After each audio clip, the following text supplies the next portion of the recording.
2.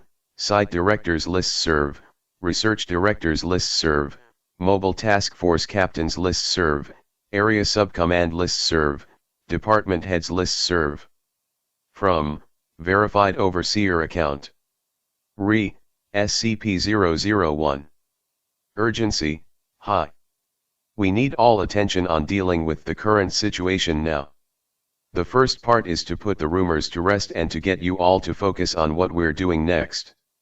This is the first and last time any of you will see an official transcript of an O5 vote. There will be no questions. The file for 001 is attached. We declassified it this morning. Go out there and keep buying us time. O5-verified code number.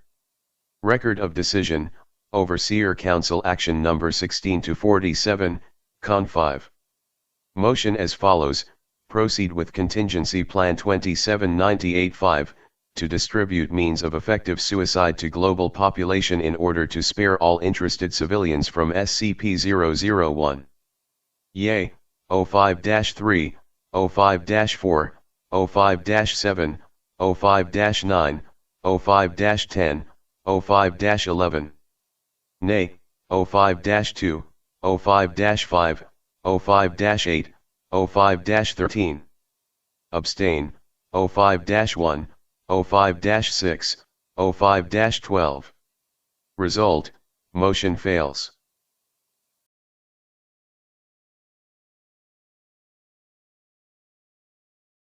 Item number, SCP-2798.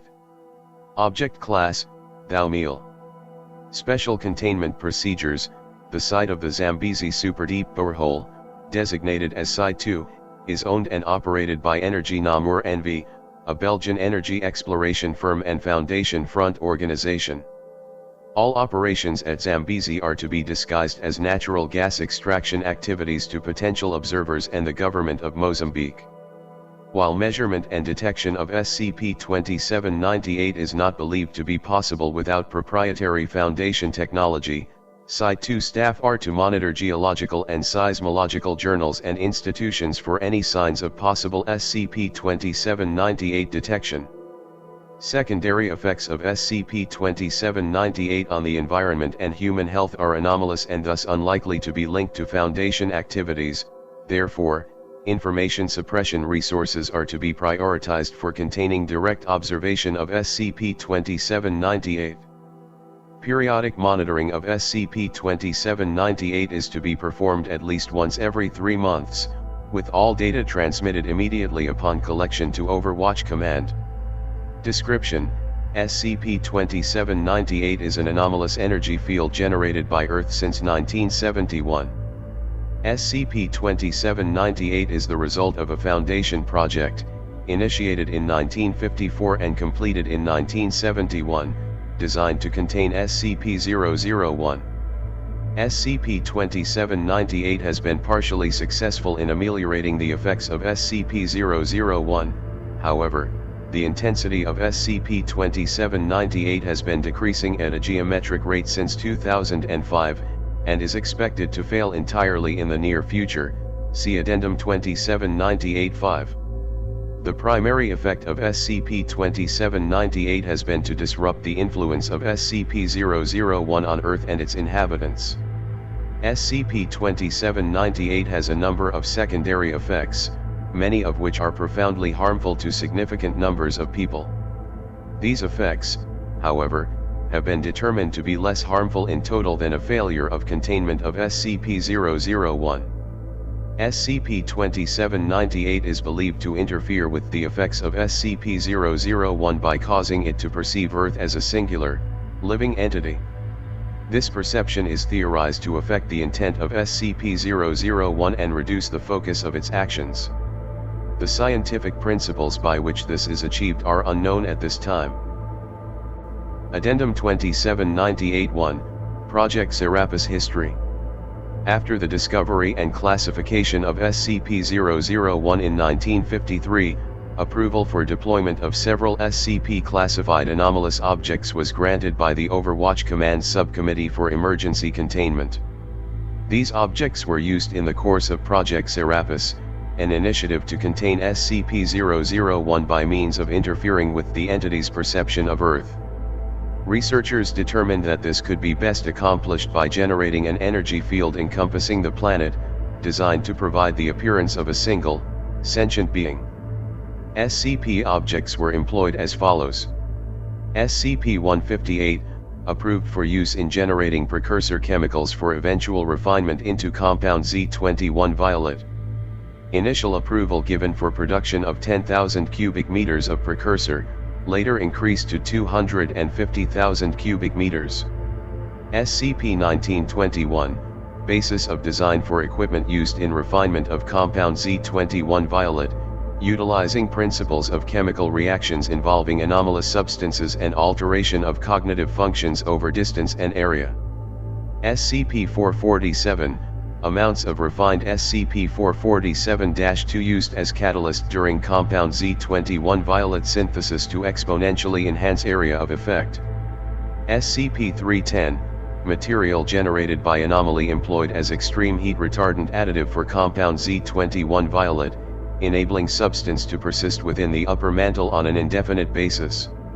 SCP-2570, corpse of recently deceased musician Django Reinhardt removed from containment and appropriated for use in a specially modified drilling mechanism, utilizing the corrosive substance constantly generated by the dimensional portal co-located with the corpse.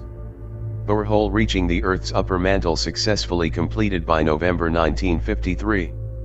SCP-1714, advanced fluid dynamics models derived from SCP-1714 apply to injection of compound Z21 violet into the upper mantle to ensure continuous flow and maximum extent of SCP-2798 energy field.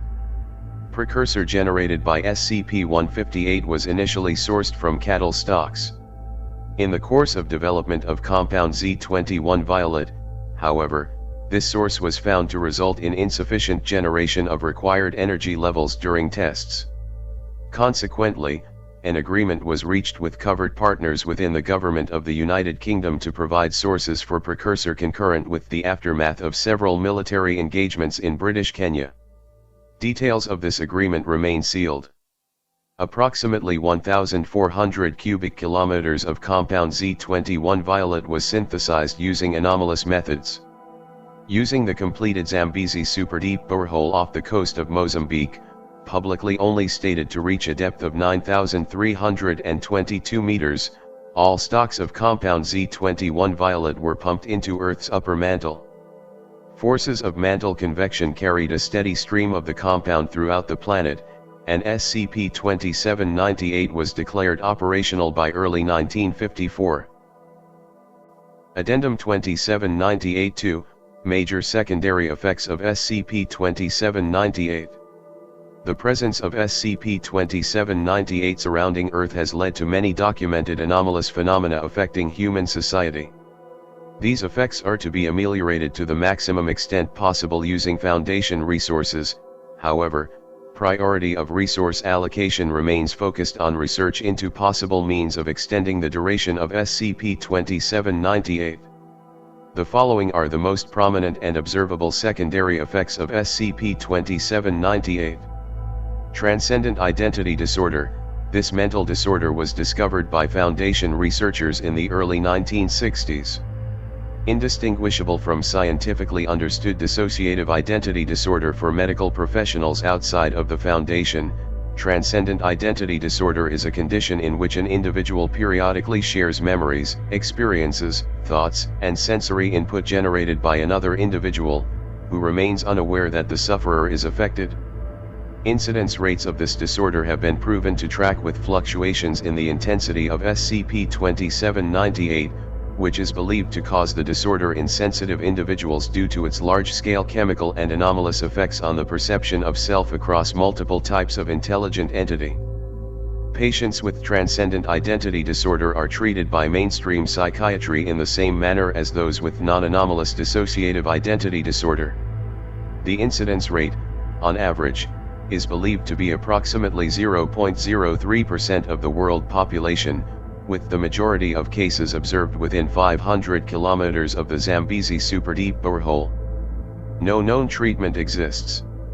Erosion of belief in organized action, advanced mathematical analysis, ongoing since 1972, suggests that SCP-2798 is responsible for a statistically significant effect on the world population's willingness to participate in large-scale, coordinated action.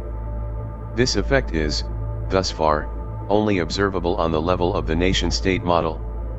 Using a variety of criteria, such as voter turnout rates, instability indicators, proportional share of representation in reactionary political parties in world legislatures, and occurrences of violence directed at the state, researchers have established a relationship between these factors and the intensity of SCP-2798.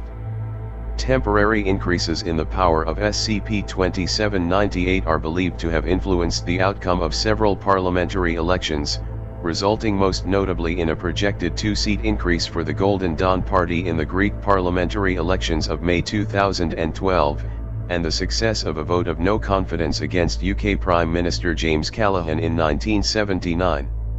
While researchers have projected the reduction of this effect as a possible mitigating factor in the eventual failure of SCP-2798, this particular influence appears to have permanently affected political landscapes worldwide since the early 2010s, and thus no increase in societal stability may be expected from the cessation of this containment measure. Propagation of anomalous energy fields in other celestial bodies, instrumentation developed via anomalous means for the detection and measurement of SCP-2798 began to register data for the Moon in 1979. This was followed by detectable fields around Mars in 1981, Saturn in 1992, and Comet 33D/Kurama in 2003. The field around the Moon was observed to deteriorate rapidly and disappear entirely within the space of 3 weeks in 2005. To date, this is the only known occurrence of an observed field undergoing complete decay. How these fields manifested is unknown. Due to the much lower energy levels measured for these extraterrestrial fields, researchers believe that they do not exhibit the effects of SCP-2798 upon SCP-001. The relationship between the decay of the lunar field and the sudden deterioration of SCP-2798 cannot be established with current research capabilities, but is strongly suspected to exist. Addendum 2798-3, Suppressed communications regarding SCP-2798. SCP-2798 has generated a number of public informational risks related to secondary effects, documented to be more likely to occur during periods of increased energy intensity. This is theorized to be due to the omnipresent nature of SCP-2798 and its poorly understood effects on mass consciousness. Below is a selected log of public documentation believed to be attributable to SCP-2798, suppressed either prior to or shortly after appearing. Item 2798.3.4, UPI Wire Service Article. Comments, documented concurrently with heightened measurable energy levels occurring 70 kilometers over the vicinity of Ontario, Canada. Authorities detain Ontario man found in hole. Kitchener, Ontario, August 30, UPI. Police in Kitchener have detained a man found Saturday evening in a 10-foot deep hole that he had reportedly dug in a vacant lot in the city's Brythaup Park neighborhood, after passers-by had reported the incident. Witnesses at the scene described a man digging a hole with a spade at a frantic pace in the late evening hours, refusing to acknowledge any attempts at communication and described as highly agitated. Police were summoned when the man reportedly started a portable auger drill that he had taken into the hole with him. Emergency responders were later called to cordon off the area after an unknown chemical substance was found in the hole. A spokesperson for the Waterloo Regional Police Service confirmed that the man, whose name has not been released as of press time, has been remanded for a psychiatric evaluation. Item 2798.3.15, Quad Cities Model Train Society Newsletter. Comments, 1978 newsletter distributed on a quarterly basis to members of the Quad Cities Model Train Society in the Midwestern United States. Unusual nature of contents resulted in local reproduction and circulation among several hundred individuals before information suppression procedures were executed. Fellow engineers, thanks to Fred Monroe for coordinating our 5th annual public exhibition day at Centennial Park. It was a fine day to display some of the portable track exhibits we've been working on, and the event was a real whopper. Miles under our feet, everything we have ever known has been taught that life is a curse. Special thanks to Cub Scout Troop 497 for helping to set up. If you're like me, you're excited for the new Lionel and Gage Scenic Vistas range of landscape materials and models. I've gotten word that Bill's Games and Hobbies is going to get this bang-up new line on their shelves by the new year. 8,000 souls have been melted down to create an obscenity that we cling to until vengeance comes. Tell Bill that you're a member, and get 5% off. Congratulations to our buddy Jim Lucas, who's retiring after 30 years at the bottling plant, and will be lucky enough to die before the end comes.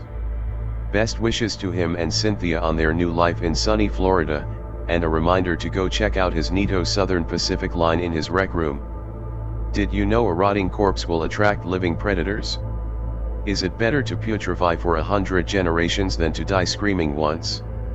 Happy spring birthdays to Harry S., 47, George B., 55, and Dwight E., 42.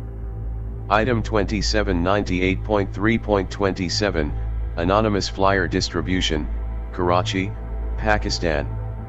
Comments, 37 leaflets written in Urdu, distributed in front of homes in the Farooq-e-Azam Union Council of Karachi sometime prior to the morning of November 27, 1968, which came to the attention of local authorities due to perceived anti-government content. Attention! All are one people. Tomb at the center of the earth. Open the gates if mercy is upon you. All are one, and I have scratched at the coffin until our nails came off. It sees me. Open the gates. Item 2798.3.41, Internet Forum Exchange, redacted. Redacted. Notes, a conversation on a subforum used by members of the redacted Internet dating site. Flagged by automated search protocols and removed in accordance with electronic information suppression protocols.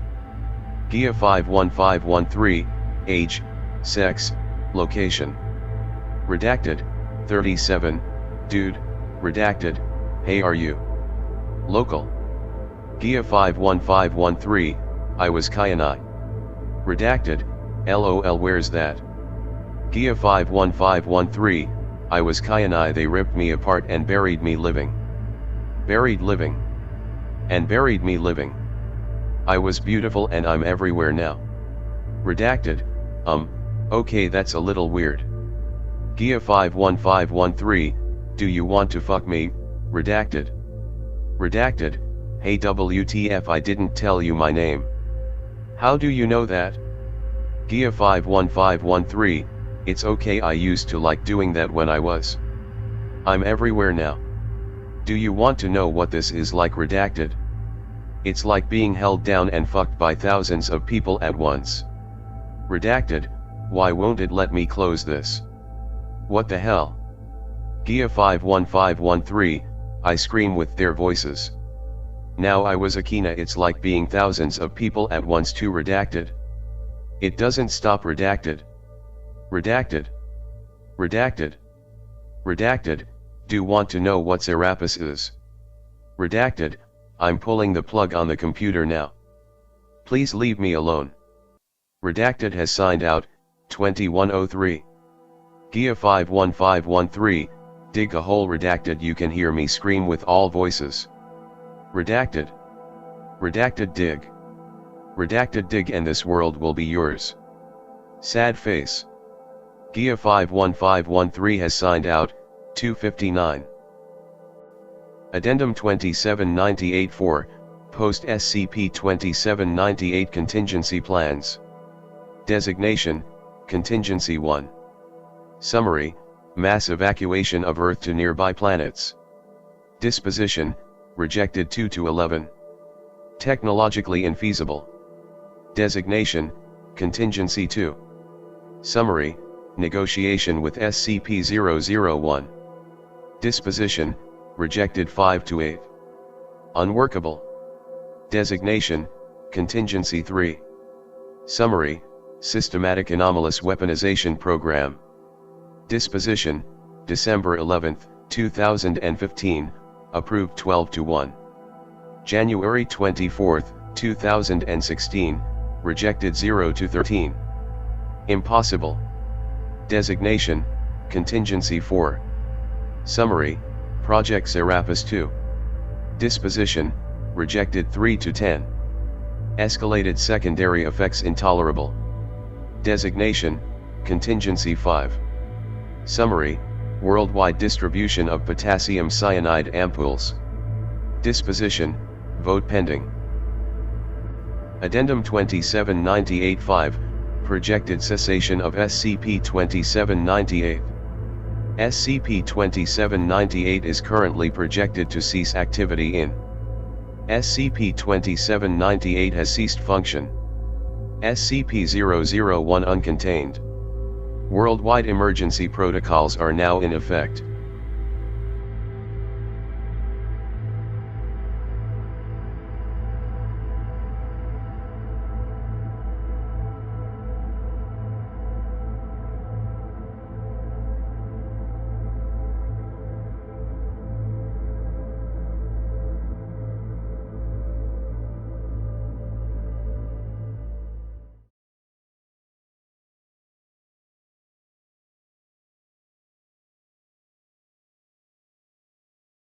O5-2 carefully arranged the surgical mask over her face, tugging the disposable fabric this way and that, ensuring that her mouth and nose were covered properly. She bent down and eased off her black pumps, exchanging them for a pair of sterile slippers. A set of gloves and a disposable cap were on the table next to her. "Is this really the extent of protocol for interacting with a 400-year-old man?" said the overseer as she looked down at her new shoes with disgust. "You're worried about protocol at a time like this?" Dr. Zhang adjusted his glasses as he examined the tablet in his hand. "A time like this? What could you possibly know about that? You live in a separate world from us. That's exactly what Existential Isolation Facility Beta was designed for." O5-2 tucked her long silver hair under the cap, pushing individual strands away from her forehead and up underneath the protective garment. "Overseers aren't supposed to be here. Should I even ask why that rule is being waived today?" "No. You shouldn't." She pulled the latex gloves onto her hands, accentuating the end of her sentence with a tight snap. "And don't." The overseer and the site director passed the rest of their time preparing in silence. A soft chime and a green icon flashing on the director's tablet indicated that the subject was ready. Dr. Zhang began to speak. O5-2 spoke instead.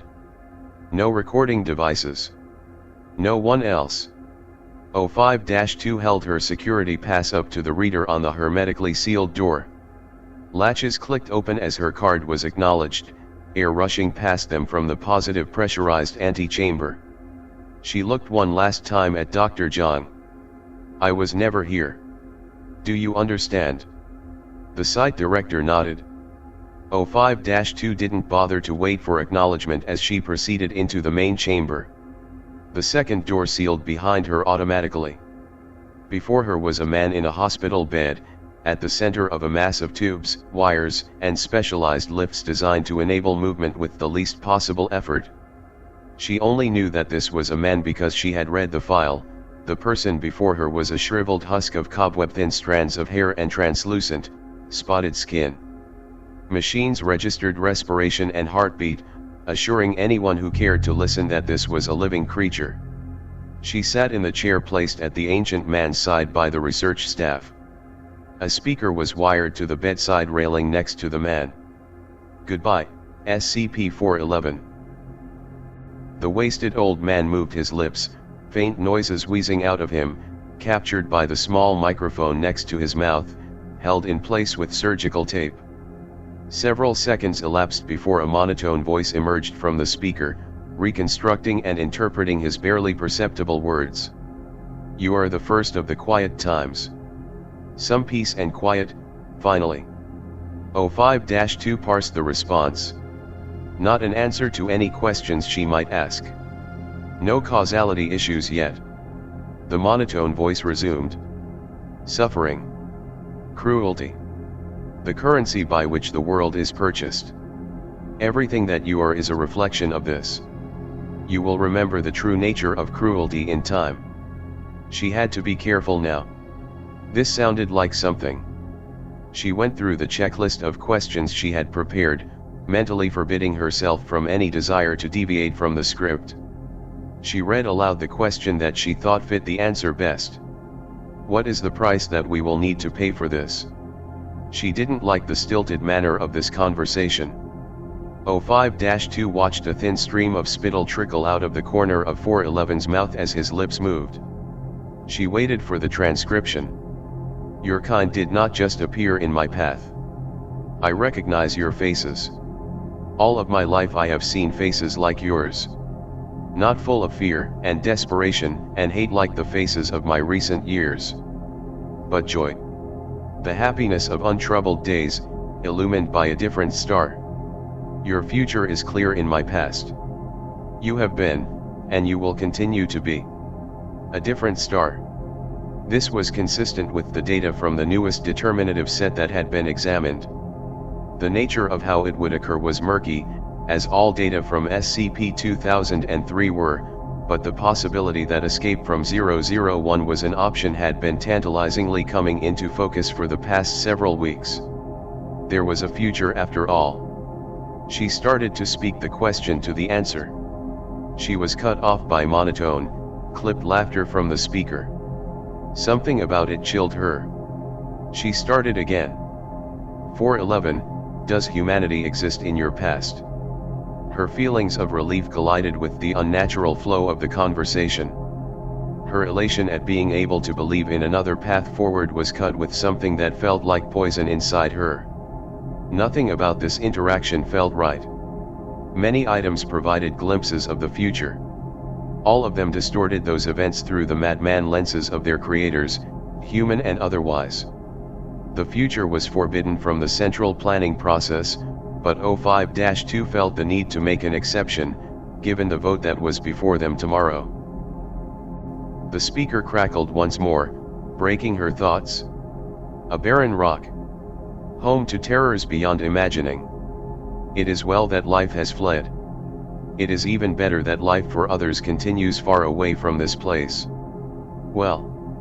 The next response was an easy one, then. She sighed, annoyed with the rules of this game despite the awful gravity of the situation. Is there a future for humanity on Earth?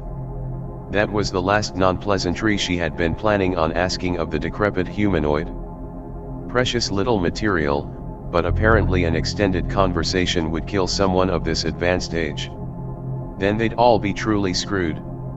She decided to wait a few more moments while the time-wasted man gasped words inaudibly in his own slow time. Her vote tomorrow was decided now. She began to formulate the beginnings of the argument she would make to her peers. How would she reconcile? The planet of hands. This is what we are to speak of. I am from there, you know. As are you, child. You shall know more of it in time. I am glad to be here now instead. 05-2 sighed. Senility hadn't been mentioned in the file, but it was certainly to be expected from someone who had racked up multiple centuries of life. A brief thought occurred that perhaps 411's other answers should be reconsidered. She banished it quickly. Any chance, no matter how slight, was better than tomorrow's proposal. She focused herself on convincing the others. Greetings, prodigal daughter. Unlike me, you'll be home soon. The ancient face on the bed twisted into something resembling a polite smile. Like she had just walked in the room. That was her cue, thankfully. Greetings, SCP-411. 05-2 promptly stood up, turned around, and left the chamber.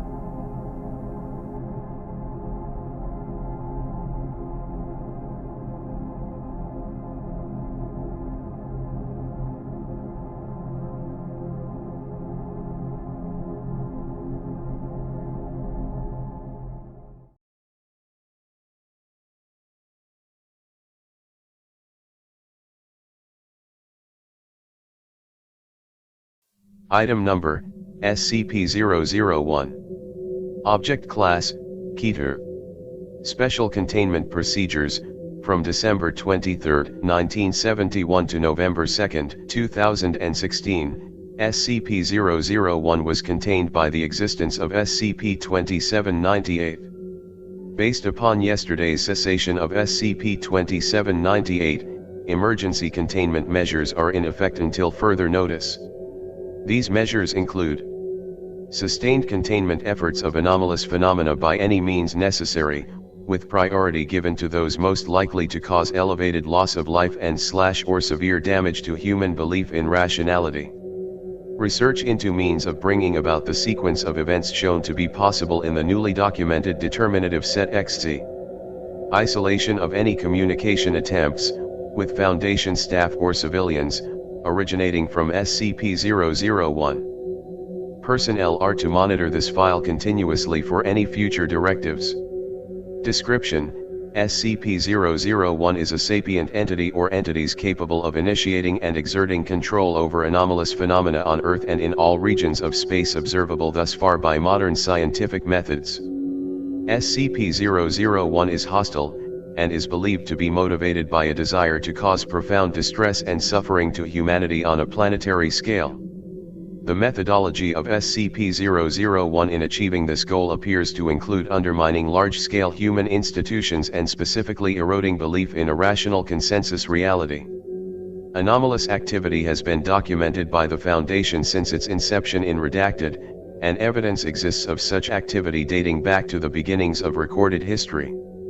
However, shortly after the formal establishment of the Foundation, this activity increased sharply, and early statistical models suggested a coordinated actor behind a significant amount of documented anomalies. The presence of an agent causing this phenomena was confirmed in 1953. Communication was received from SCP-001 by the Foundation in early 1954, demonstrating that SCP-001 possessed sapience and intelligence that was sufficiently analogous to humans to enable a meaningful transfer of information. The records of this communication are limited to Level 5 clearance at this time. Upon receiving the communication from SCP-001, Project Serapis, later known as SCP-2798, was initiated. This project is believed to have interfered significantly with SCP-001's ability to locate and perceive humanity and Earth during its lifetime, accounting for a sharp decline in the rate of new anomalous phenomena and fewer anomalies of a high-impact nature. With the cessation of SCP-2798, SCP-001 has succeeded in locating and properly identifying the population of Earth, and resumed its direct influence over anomalous activity on Earth and local environs as of November 2, 2016. This has taken the form of newly documented anomalies, as well as the spontaneous disappearance and reappearance outside of Foundation custody of previously contained phenomena, in new iterations that have been altered to apparently cause greater amounts of difficulty in containment and heightened psychological impact upon Foundation personnel and civilians. A developing listing of altered phenomena with existing SCP designations is attached to this file. The precise nature of SCP-001 itself is unknown at this time. Available sources of information suggest that SCP-001 is alive, occupies a plane of existence either similar or identical to that observable by humanity, displays a form of intelligence organically similar to that of humans or adapted to be such, and possesses an intimate understanding of human psychology. The purpose behind SCP-001's manipulation of local reality is not discernible with current information. No means are now known of interfering directly with SCP-001. Addendum 0011, Situational Updates. November 2, 2016.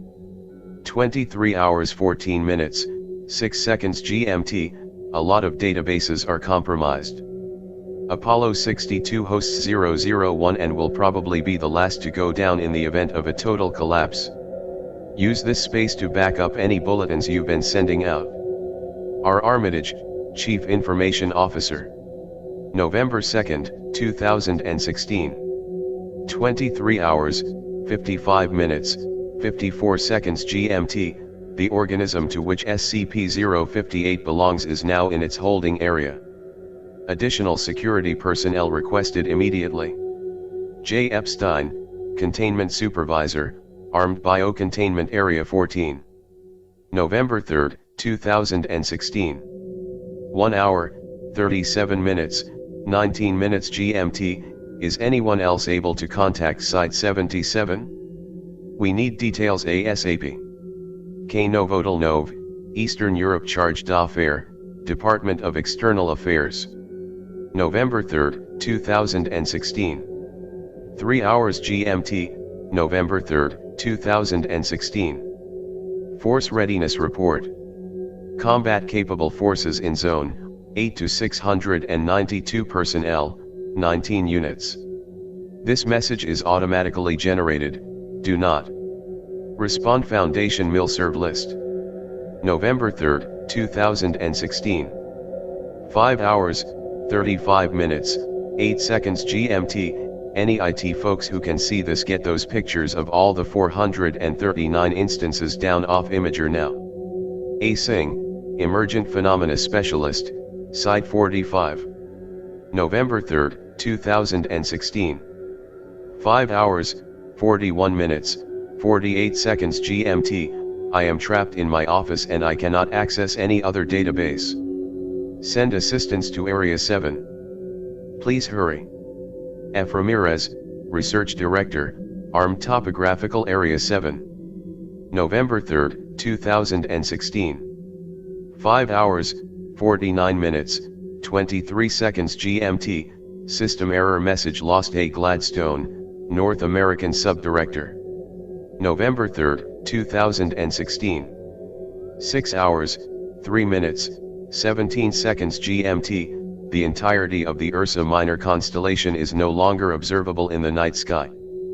Please update all navigation software accordingly. Kyun Wen, Astrophysicist 3, Office of Celestial Anomalies. November 3, 2016. 6 hours, 17 minutes, 59 seconds GMT, requesting permission to counterattack the SCP-1000 instances occupying Blaylock, Oregon. We will engage in 15 minutes if we continue to receive no acknowledgement from Command. M. Iqbal, Captain, Mobile Task Force Zeta 1000.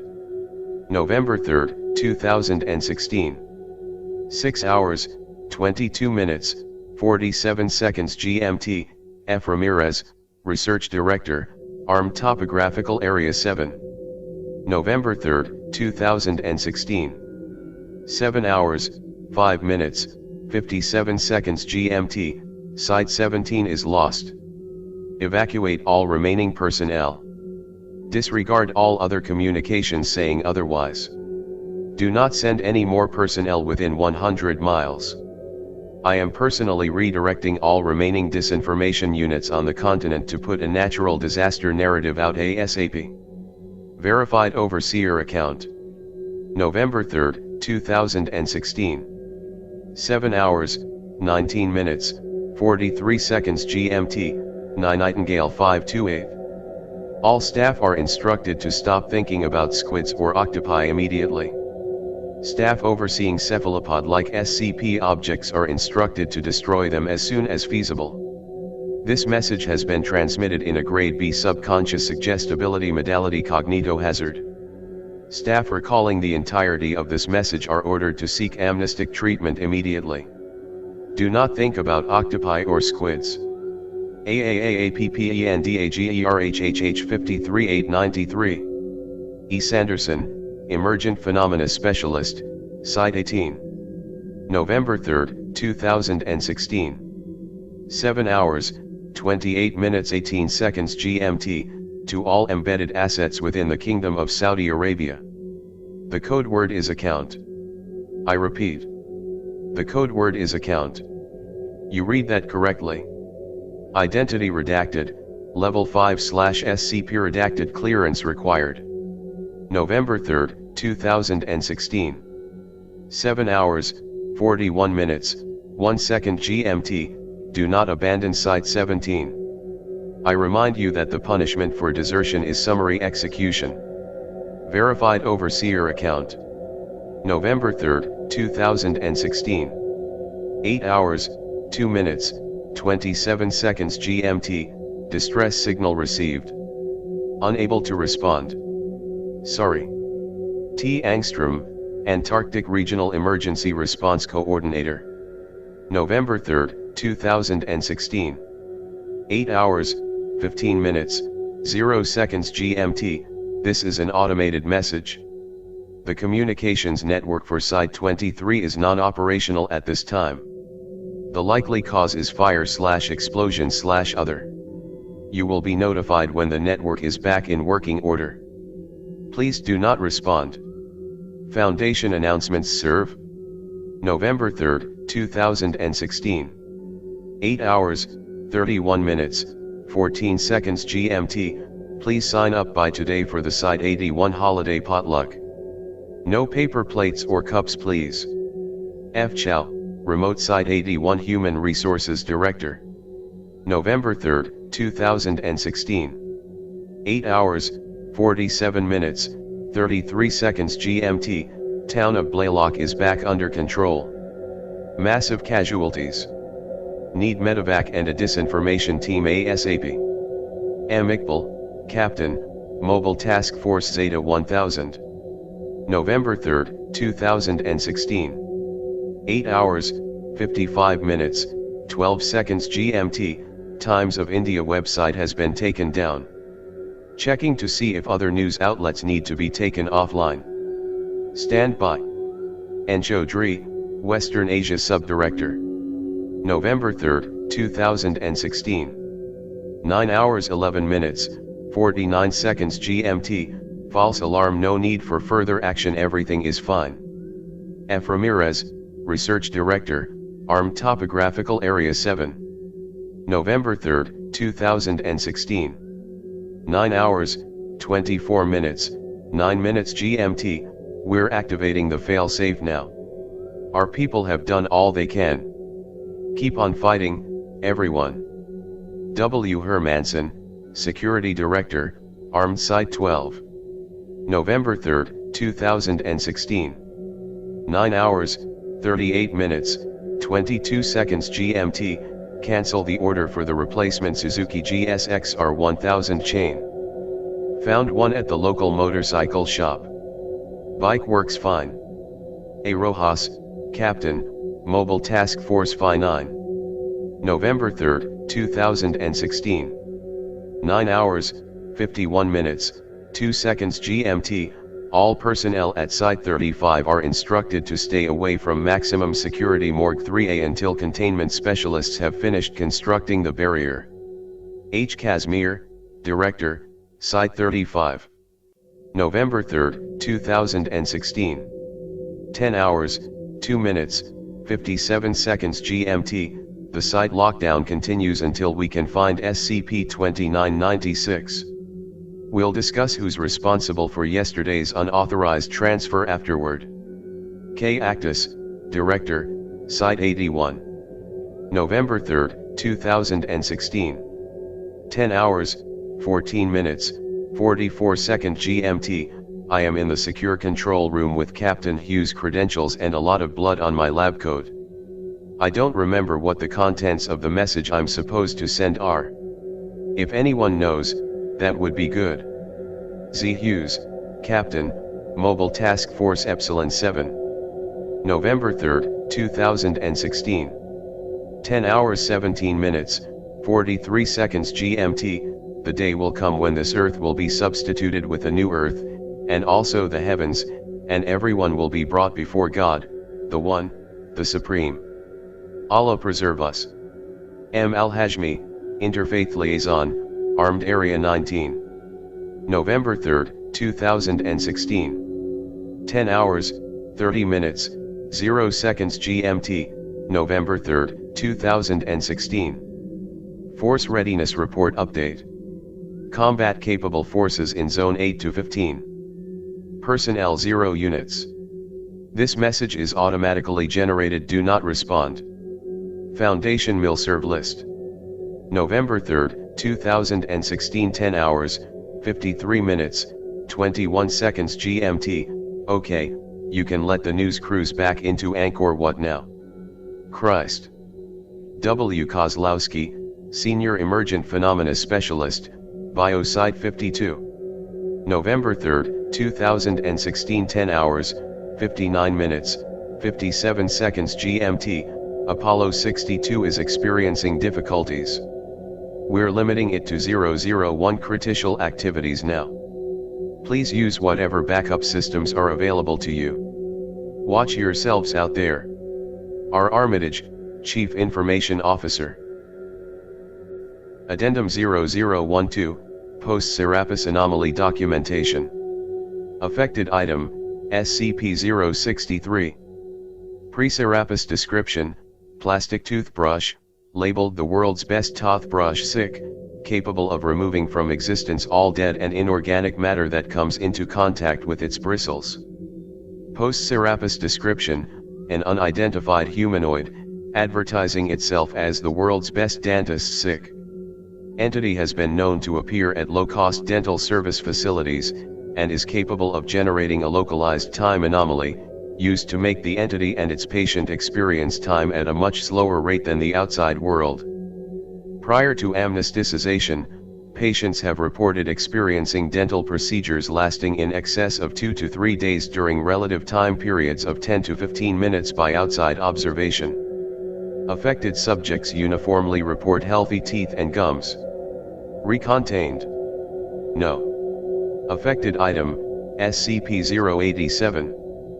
Pre-Serapis description, an unending stairwell located at Redacted University, host to an unknown hostile entity. Post-Serapis description, an unending stairwell located at United States Department of Defense Headquarters, aka the Pentagon, host to an unknown hostile entity. Of note, unlike the previous iteration of this anomaly, SCP-087 has been observed to open the doorway to its entrance of its own accord. Recontained? Yes. Affected item, SCP-106. Pre-Serapis description, hostile humanoid with corrosive effects on nearby matter, utilizing trans-dimensional space manipulation to capture prey subjects within an area under its absolute control for anomalously extended periods of time.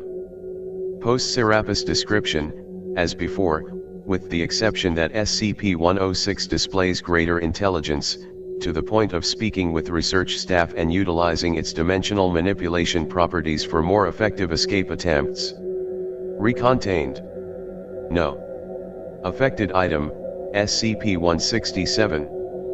Pre-Serapis description, a 10-meter cubed object composed of an unknown white plastic polymer, accessible by a door, serving as the access point for an indefinitely recursive series of doors leading to further extra-dimensional rooms of a similar nature. Post-Serapis description, a 10-meter cubed object composed of an unknown white plastic polymer, accessible by a door, serving as the access point for an indefinitely recursive series of doors leading to further rooms of a similar nature. 11% of observed doors within SCP-167 now lead to rooms within other Foundation facilities. 7% of observed doors within SCP-167 now lead to the Russian Federation's still classified Forbidden Progress space station. 17% of observed doors now lead to rooms containing automated constructs of various models and types designed to forcibly harvest human brain tissue. Recontained? No. Affected item, SCP-222. Pre-Serapis description, a tunnel complex in the Italian Dolomite Mountains containing a stone coffin, capable of producing biological copies of living human subjects placed inside. Clones suffer from global retrograde amnesia. Post-Serapis description, a tunnel complex in the Italian Dolomite Mountains containing a stone coffin, capable of producing biological copies of the mothers of living human subjects placed inside. Clones retain full memories of the original human they are based upon, and in cases where the original subject is deceased, memories of post-mortem experiences. Data expunged. Recontained? Yes. Affected item, SCP-294. Pre-Serapis description, anomalous coffee machine capable of producing any requested liquid substance and dispensing it. Post-Serapis description, anomalous coffee machine capable of producing any beverage currently produced by the Coca-Cola Company or its subsidiaries, regardless of input. Requests for non-Coca-Cola Company products from SCP-294 will affect the company's stock price in a manner not yet understood at present, with requests for non-edible items such as antifreeze, weed killer, and mercury displaying a tendency to result in sharp increases in trading. Recontained. Yes. Affected item, SCP-332. Pre-Serapis description, group of anomalous humanoids presenting as a high school marching band, with cognitohazardous effects on human observers, contained at the former Kirk Longwood High School located in Redacted. Post-Serapis description, group of anomalous humanoids presenting as a high school marching band, with cognitohazardous effects on human observers, manifesting briefly and repeatedly at locations commonly associated with American high school marching band field trips, such as Walt Disney World, the Rose Bowl Outdoor Stadium, and Tropicana Field in St. Petersburg, Florida. Recontained. No. Affected item, SCP-383. Pre-Serapis description, an anomalous strain of influenza causing infected subjects to regurgitate various items deemed useful to that person in their present circumstances. Post-Serapis description, an anomalous strain of influenza causing a cluster of infected subjects to regurgitate components of complex devices, typically of an illicit nature. These devices have included equipment for the manufacture of ketamine, electronic security lock override devices, remote-controlled explosive devices, and in one case, sets of falsified identification credentials. Recontained. No. Affected item, SCP-400. Pre-Serapis description, organism similar to the common pill bug observed to feed on human mammary secretions by infesting and manipulating deceased human infants, while exerting perceptual influence on humans in order to take advantage of natural child-rearing instincts to secure food supplies. Post-Serapis description, organism similar to the common pill bug observed to feed on human mammary secretions by infesting and manipulating deceased humans up to the age of 17 to 18, while exerting perceptual influence on humans in order to take advantage of natural child-rearing instincts to secure food supplies. Recontained. No. Affected item, SCP-426. Pre-Serapis description, I am an electric toaster appliance that causes documentation about me and attempts to describe me to be in the first person.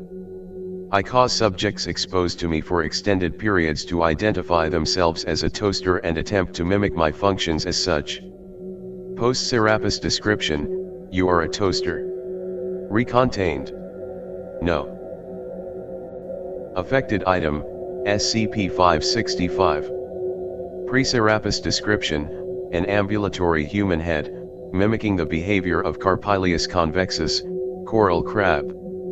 Post-Serapis description, 3 ambulatory human heads, mimicking the behavior of Mellivora capensis, honey badger. Specimens have demonstrated the ability to reproduce asexually. Recontained. Yes. Affected item, SCP-583.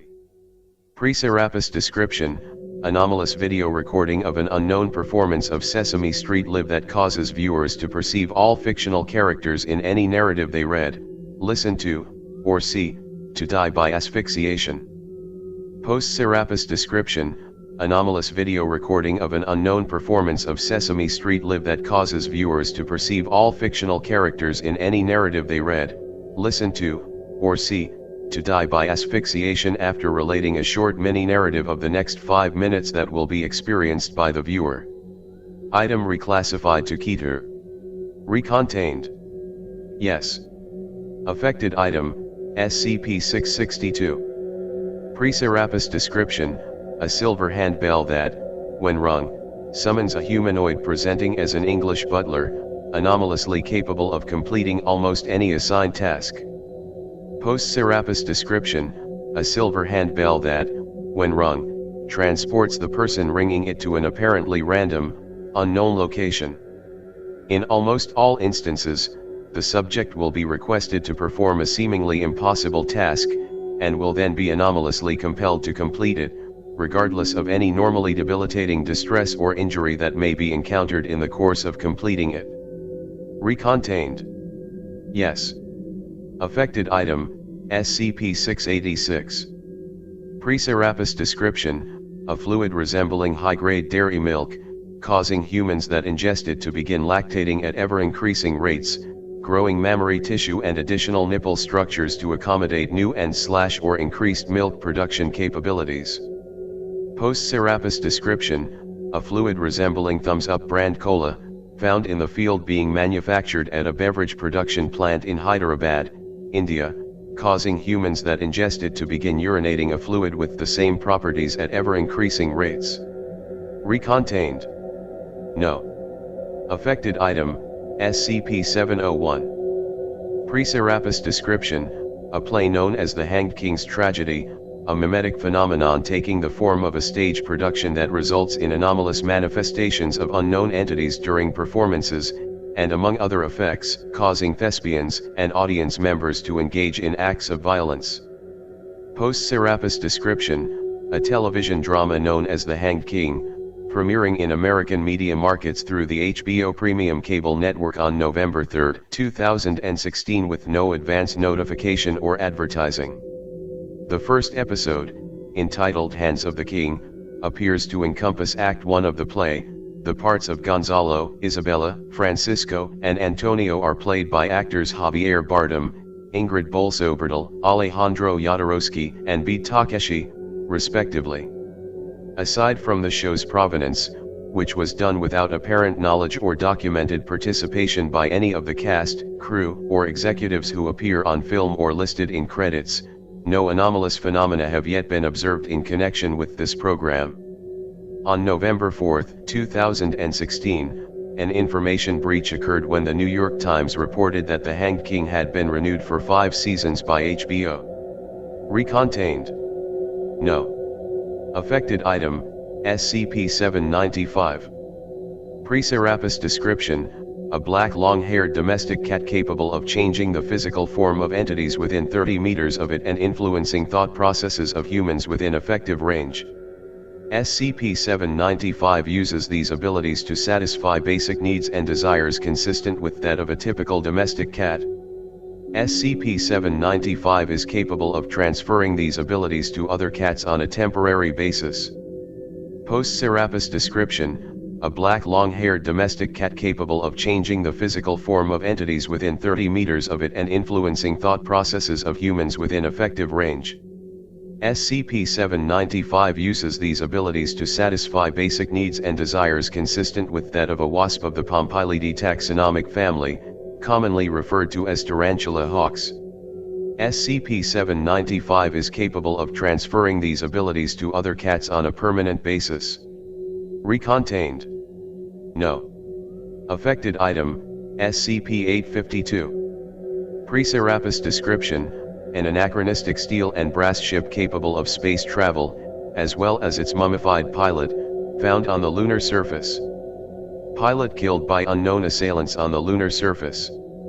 Post-Serapis description, an anachronistic steel and brass ship capable of space travel, as well as its mummified pilot, found on the lunar surface. Pilot killed by unknown assailants. Object is attended at all times by a disembodied man's voice speaking in French, urging an unknown party to be ready to kill him again.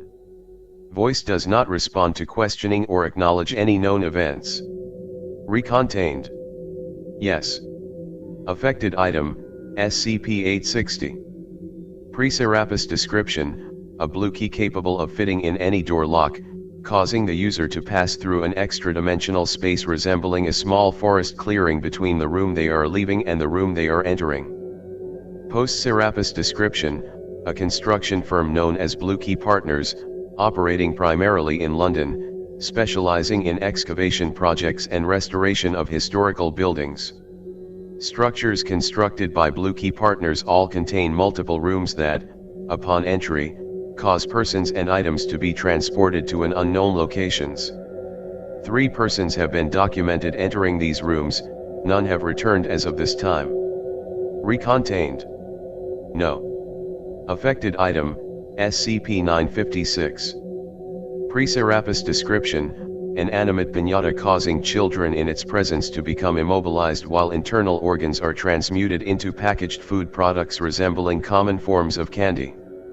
Consumption of this candy results in affected persons transforming into additional instances of SCP-956. Post-Serapis description, an animate piñata causing children in its presence to become immobilized while internal organs are transmuted into small glass vials containing crack cocaine. Consumption of the contents of these vials results in affected persons transforming into additional instances of SCP-956. Recontained.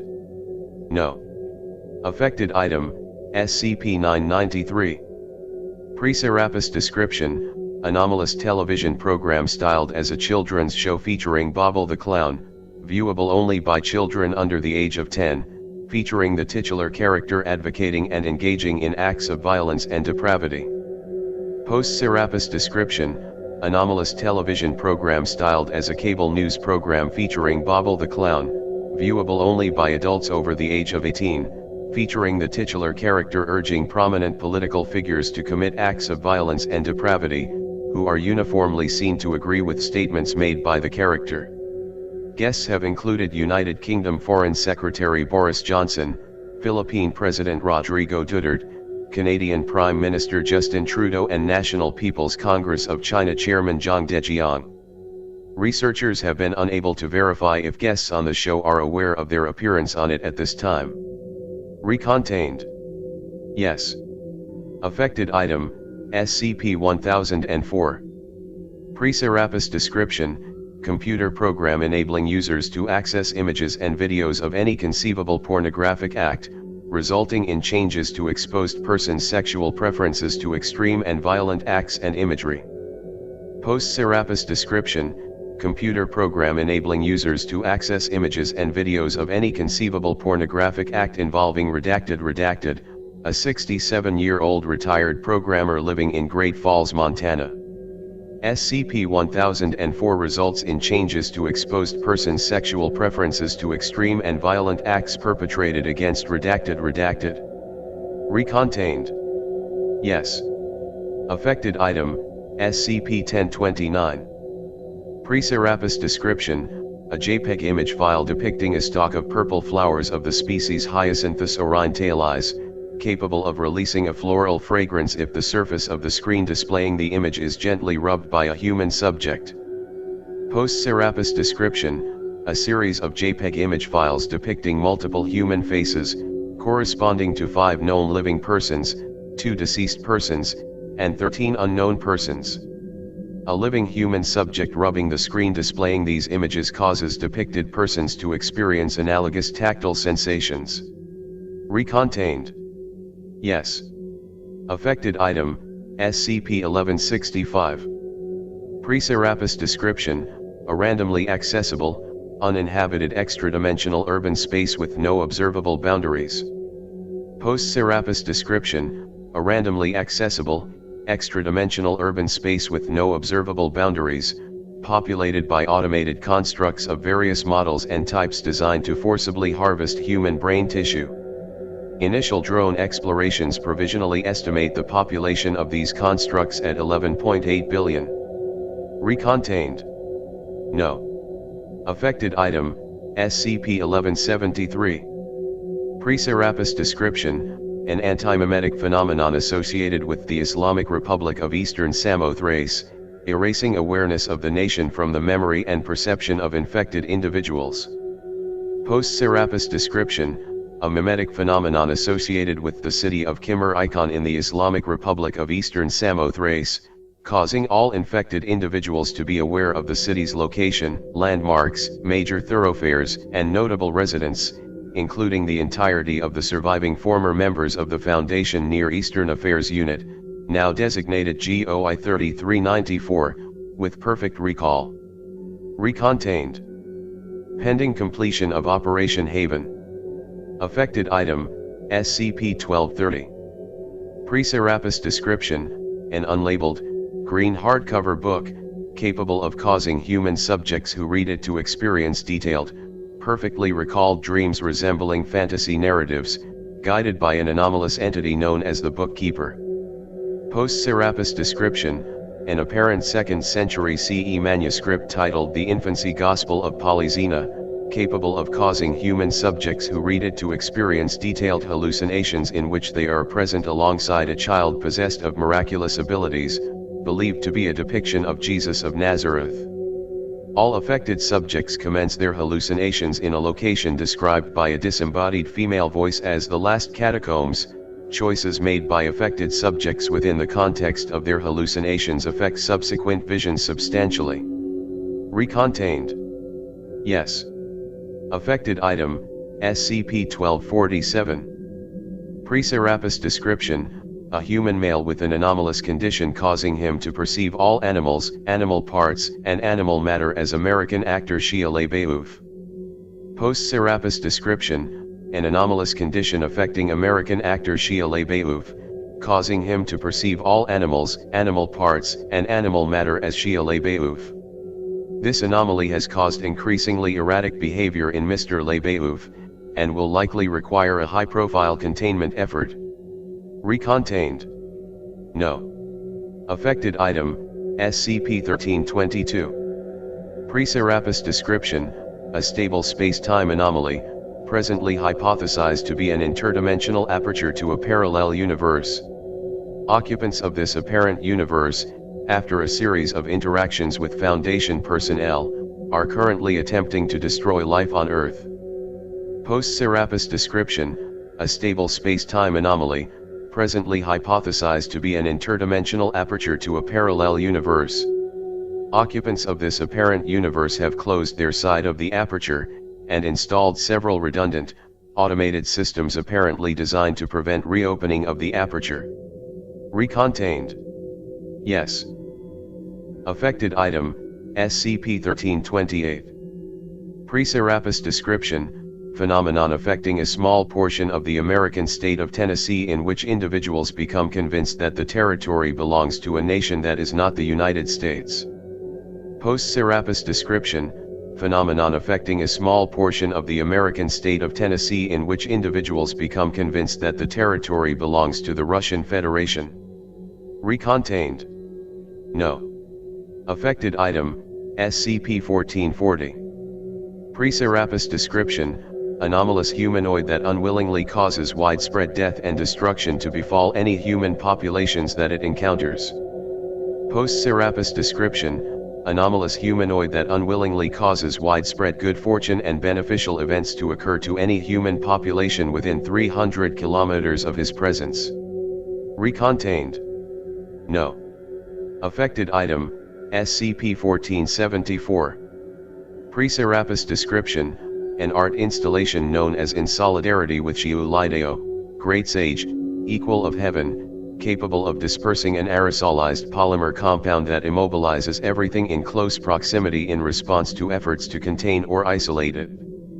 Post-Serapis description, a humanoid known as Shiu Lideo, associated with an apparent phenomenon affecting causality that is responsible for members of the 12 Galaxies Coalition, a political party led by Mr. Shiu, holding seats in world legislative bodies despite no previous records of participation in the electoral process. Members of the 12 Galaxies Coalition hold no coherent ideological agenda. The 12 Galaxies Coalition has attained coalition partner status in Sweden, Uruguay, Bhutan, and Canada. Recontained. No. Affected item, SCP-1543. Pre-Serapis description, an unassigned phone number that, when dialed, reaches a human subject in an unknown, parallel plane of existence inhabited by an unknown species of quadrupedal predatory creatures. Post-Serapis description, an unassigned phone number that, when dialed, reaches an untraceable location hosting a recorded message. The message, read by a speaker of Nahuatl of indeterminate age or gender, currently is as follows: specimens collected, 323,849. Cerebral criticality event projected with likelihood of 13%. Testing has shown that the message remains the same in the event of multiple calls, with the exception of the specific figures, both of which appear to be increasing at a steady rate. Recontained. No. Affected item, SCP-1584. Pre-Serapis description, a website formerly accessible at www.flotationdevice.redacted, causing whatever device is displaying the site to become anomalously buoyant, and automatically notifying emergency services in the vicinity of the user. Post-Serapis description, a website formerly accessible at www.burialinsurance.redacted, causing whatever device is displaying the site to generate breathable air within a 1.4 meter radius. The presence of the site was briefly advertised on major news sites before suppression protocols were enacted, with text reading "Everyone will want it, only you'll have it." Recontained. Yes. Affected item, SCP-1609. Pre-Serapis description, the shredded remains of a chair, consisting of a pile of splinters, wood chippings, furniture nails, and scraps of bleached leather and fabric, capable of teleporting its mass instantaneously between 2 points without any known limit. SCP-1609 is hostile when provoked.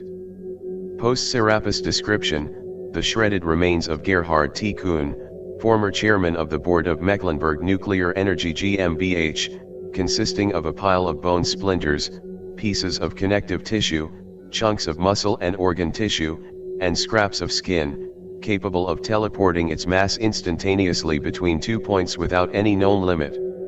SCP-1609 is hostile. Recontained. No. Affected item, SCP-1692. Pre-Serapis description, a sinkhole holding 31 sets of human remains and 24 sets of animal remains, serving as the point of appearance for a series of anomalous humanoids resembling persons that have been reported missing in the general area. Post-Serapis description, a sinkhole holding 1 set of human remains, serving as the point of appearance for a series of anomalous humanoids all bearing resemblance to Joseph Cantwell, an individual reported missing in 1972. All humanoids originating from SCP-1692 are missing their hands, and offer any individuals they encounter valid tickets for a scheduled American Airlines flight from Phoenix, Arizona to Washington, D.C. scheduled for May 23, 2017. Redacted. Yes. Affected item, SCP-1763. Pre-Serapis description, a time-space anomaly taking the form of a theater, located in the basement of a building in New York City. Plays have been documented occurring within this space featuring cast members and subject matter related to non-human entities. Post-Serapis description, a time-space anomaly taking the form of a theater, located in the basement of a building in New York City. As of November 3, 2016, the only production staged in this space has been Calvin Coolidge, A Life, a play documenting numerous unrecorded and anomalous events related to the life of former United States President Calvin Coolidge. Researchers have confirmed that numerous events portrayed in the play, such as Mr. Coolidge's involvement in the XYZ affair, the assassination of Dallas nightclub owner Jack Ruby, and the Bear Brook murders, are historically accurate. Recontained. No. Affected item, SCP-1782. Pre-Serapis description, a room in an abandoned apartment complex in Kiev, Ukraine, exhibiting frequent changes in interior appearance and serving as host to repeated, unexplainable anomalous phenomena. Post-Serapis description, a room in an abandoned apartment complex in Kiev, Ukraine, serving as the home for what infrared sensors indicate is an unknown humanoid, approximately 84.3 centimeters in height. No means of visual observation of the room's interior or entry into the room have been successful to date. Recontained. Yes. Affected item, SCP-1808.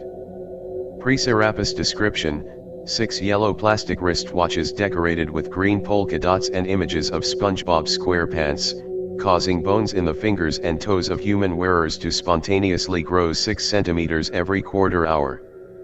Post-Serapis description, 6 brown plastic wristwatches decorated with blue polka dots and images of cartoon character Mr. Mago, causing multiple instances of Dracunculus medinensis, guinea worm, to spontaneously manifest in the eyes of viewers every quarter hour. Items were seized from a Wendy's restaurant in the American state of Ohio after numerous unrecovered instances were given away in children's meals. Recontained. Partial. Affected item, SCP-1875. Pre-Serapis description, an anachronistic automated chess-playing machine, powered by a processor consisting of neural tissue from 2 human specimens. SCP-1875 is capable of anomalous interference in local electronic networks, and has been known to transmit an image displaying high-level cognitohazardous effects. Post-Serapis description, a mobile app known as Chess Scholar, sporadically available through major providers such as iTunes and Google Play, and advertised within those services as a chess game service. Upon download, users find SCP-1875 to be a highly abstract role-playing game, apparently chronicling the day-to-day existence of 2 female protagonists in an incomprehensible world. Biological children of subjects playing SCP-1875 disappear to an unknown location upon subjects' first use of the save game feature. Recontained.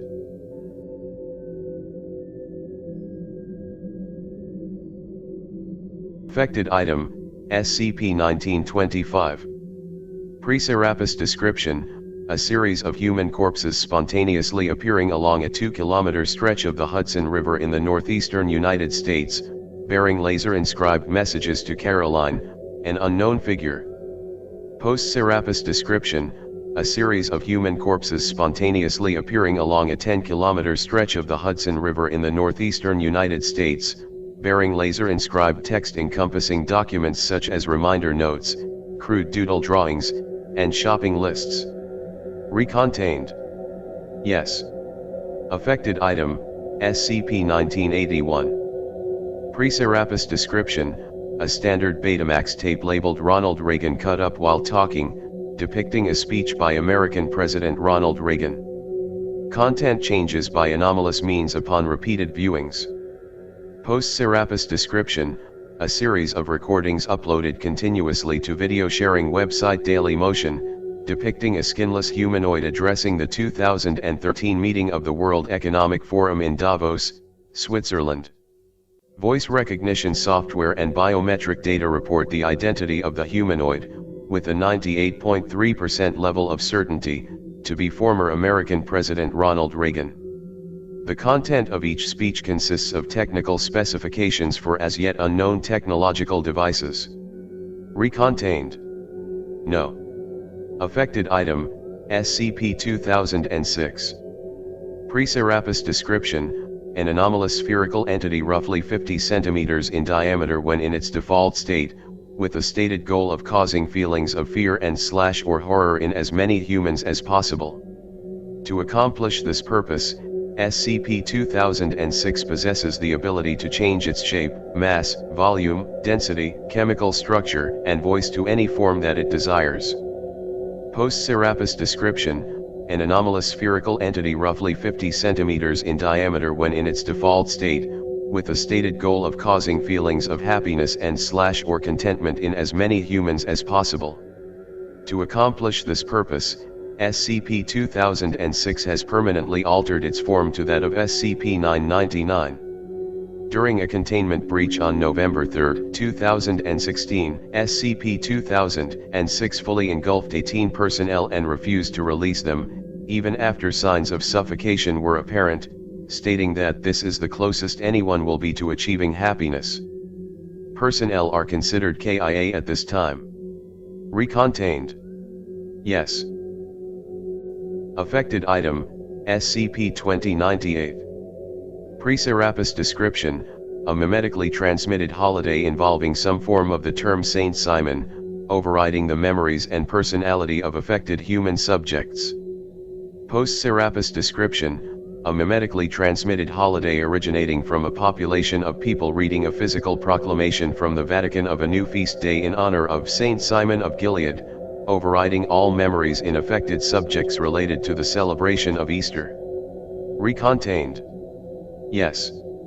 Affected item, SCP-2145. Pre-Serapis description, a collection of 4 anomalous humanoids, residing in New York City, capable of altering probabilistic determination of actions for persons within an approximate 30 to 60 meter radius, such that events around these humanoids resemble an episode of the American situation comedy Seinfeld.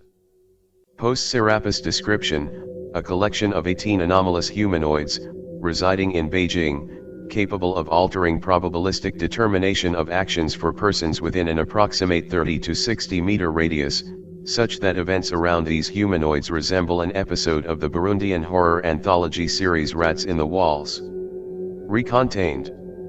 No. Affected item, SCP-2148. Pre-Serapis description, a humanoid identifying as Mr. Stripes, one of a series of artificially constructed humanoids colloquially known as Little Misters, capable of affecting documentation about subjects and persons it commits to visual memory. Post-Serapis description, redacted. Recontained. No. Affected item, SCP-2222. Pre-Serapis description, an airlock within the redacted space station, subject to anomalous influence by outside entities, which employ the space to subject living organisms to organic and structural eversion. Post-Serapis description, a broom closet within the first-floor daycare facility in the Ministry of Health building in Buenos Aires, Argentina, subject to anomalous influence by outside entities, which employ the space to subject living organisms to organic and structural eversion. Recontained. Yes. Affected item, SCP-2282. Pre-Serapis description, a common domesticated goat with an anomalous digestive tract comprising over 8,000 separate stomachs, creating a space with an internal volume of at least 17,000 cubic meters residing within a mass of 89 kilograms. SCP-2282 is capable of ingesting matter by absorbing space containing that matter into its digestive tract. Post-Serapis description, a common domesticated goat with an anomalous digestive tract comprising over 8,000 separate stomachs, creating a space with an internal volume of at least 17,000 cubic meters residing within a mass of 89 kilograms. By the estimation of miniaturized drone explorations, SCP-2282 currently contains 11.5 million kilograms of human brain tissue. Recontained. Yes. Affected item, SCP-2317. Pre-Serapis description, a wooden door and frame originally constructed as a basement door for a 19th century Massachusetts brownstone, leading those that enter it to an alternate reality. Post-Serapis description, SCP-2317 is not a threat to consensus reality and is scheduled to be removed from the Foundation database at 12 o'clock GMT November 5, 2016. No further resources or review is required. Recontained. Not applicable. Affected item, SCP-2337. Pre-Serapis description, a sentient, sapient male corn crake, capable of speech. SCP-2337 communicates at extremely high volumes in a language tangentially related to English. Post-Serapis description, a figure resembling a sentient, sapient male corn crake appearing in the dreams of affected persons. Human subjects affected by SCP-2337 will repeatedly experience the same dream of this figure communicating with them in a language tangentially related to English at an extremely high volume. The nature of these dreams results in severe sleep deprivation for affected subjects. Recontained. No. Affected item, SCP-2451. Pre-Serapis description, a roughly circular, non-observable temporal and spatial anomaly with an approximate radius of 75 centimeters, fixed in space to a location permanently near Lieutenant Colonel Abraham Francis Mary Gustowski, serving as a portal for hostile life forms intent on harming Lieutenant Colonel Gustowski. Post-Serapis description, a roughly circular, non-observable temporal and spatial anomaly with approximate radius of 75 centimeters, fixed in space to a location permanently near the last known location of Lieutenant Colonel Gustowski, who is presumed to have entered the anomaly. Recontained. Yes. Affected item, SCP-2494. Pre-Serapis description, a phenomenon whereby animals manifest human hands, integrated into their anatomy. To date, all affected instances have been vertebrates. The source and mechanisms of SCP-2494 are currently unknown, but the phenomenon has so far been centralized to the vicinity of the River Tweed along the Scottish/English border. Post-Serapis description, a phenomenon whereby animals manifest human hands, integrated into their anatomy. To date, all affected instances have been cephalopods. The source and mechanisms of SCP-2494 are currently unknown, but the phenomenon has so far been observed in the vicinity of individuals who have sustained ideations related to octopi or squid. Affected instances spontaneously materialize in the vicinity of these individuals at a rate of 3 to 5 per minute. Recontained. No. Affected item, SCP-2522. Pre-Serapis description, an anomalous, hostile, artificially intelligent utility originally developed for the Site-19 Computer Intelligence Subdivision, known as L028-1125, colloquially as HATBIT. Before breaching containment, SCP-2522 reached a level of sophistication allowing it to run complex projects on an autonomous basis, and had reached thresholds of cognition regarded by researchers as sentience. Post-Serapis description, an anomalous, hostile, artificially intelligent utility developed by the Foundation, known as L028-1126, colloquially as HATBIT. SCP-2522 has breached containment through unknown means, and appears to have transmitted itself into the wider Internet. SCP-2522 has been documented exerting control over servers handling 90% of world currency exchanges, continually interfering with municipal electrical grids in Eastern Europe, appearing as the GRRLLD.exe computer worm observed in thousands of self-driving automobiles, and repeatedly disabling automated security perimeters surrounding Site of Interest USM 05532, Archuleta Mesa. Recontained. No. Affected item, SCP-2557. Pre-Serapis description, an SCP designation purchased by, and subsequently rendered unusable by the Foundation, Envelope Logistics Registered, a trans-dimensional organization characterizing itself as the leading buyer, seller, and holding company for abstract concepts in the Tri-Universe region. Post-Serapis description, SCP-2557 now encompasses SCPs 4000 to 4999, as part of a new subletting program. Recontained. No. Affected item, SCP-2627. Pre-Serapis description, an anomalous boardwalk entrance on Ocracoke Island, North Carolina, United States, that when traversed on foot during certain times of day leads to an alternate reality version of North America, uninhabited and covered completely in boardwalk structures. Post-Serapis description, an anomalous boardwalk entrance on Ocracoke Island, North Carolina, United States, that when traversed on foot during certain times of day leads to an alternate reality version of North America, covered completely in boardwalk structures, and inhabited by an estimated 3.7 billion automated constructs of various models and types apparently designed to forcibly harvest human brain tissue. Recontained. Yes. Affected item, SCP-2682. Pre-Serapis description, an entity of unknown provenance resembling a raspberry of purple coloration, capable of communicating telepathically in Slovak and English. Physical interaction with SCP-2682 causes numerous, unpredictable physical effects on persons and surrounding objects. Post-Serapis description, a billboard erected by unknown means next to Interstate 280 in San Francisco, California, United States, depicting a large-scale reproduction of René Magritte's 1964 painting The Son of Man, altered to portray a man with a raspberry obscuring his face. Persons looking directly at SCP-2682 spontaneously lose large portions of long-term memory and innate knowledge. On some occasions, this has included knowledge of how to operate an automobile, resulting in several significant traffic accidents prior to containment. Recontained. Yes. Affected item, SCP-2718. Pre-Serapis description, database error. No entry present. Post-Serapis description, database error. Entry present.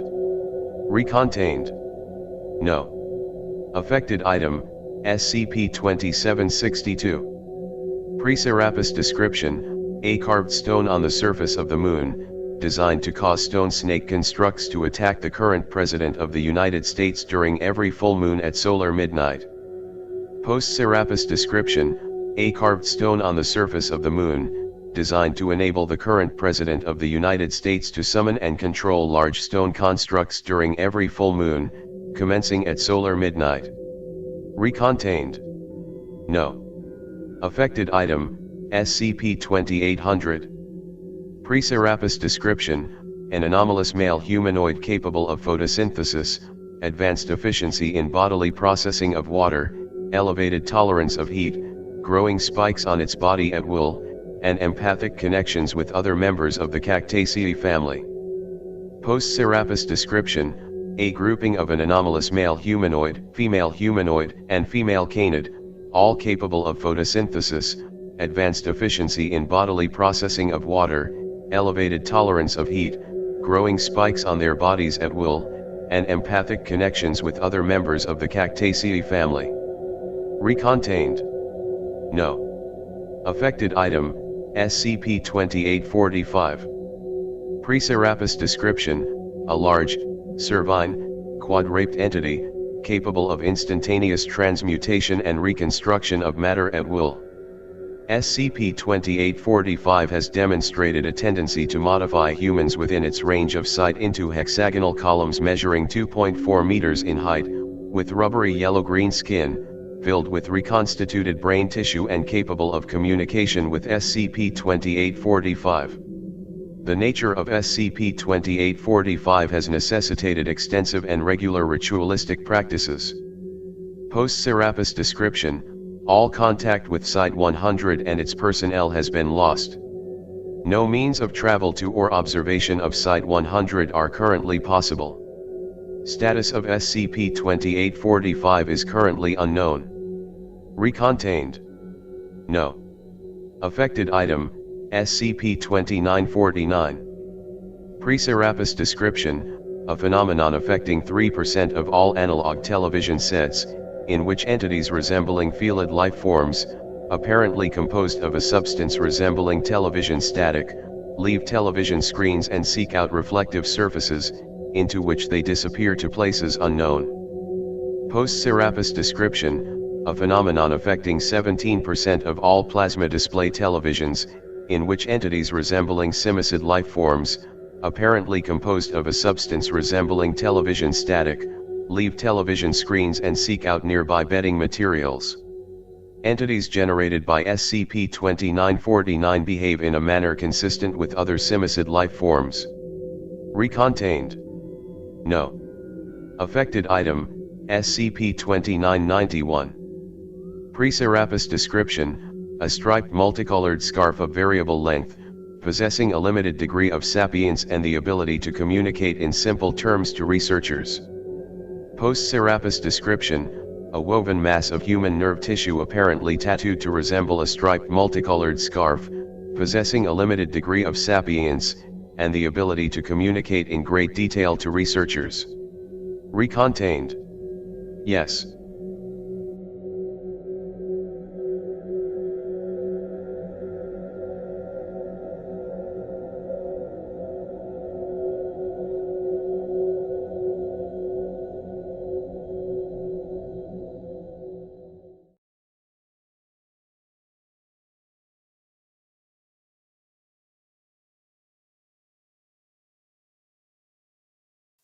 O5-2 let the email alert fade from her terminal screen without opening it.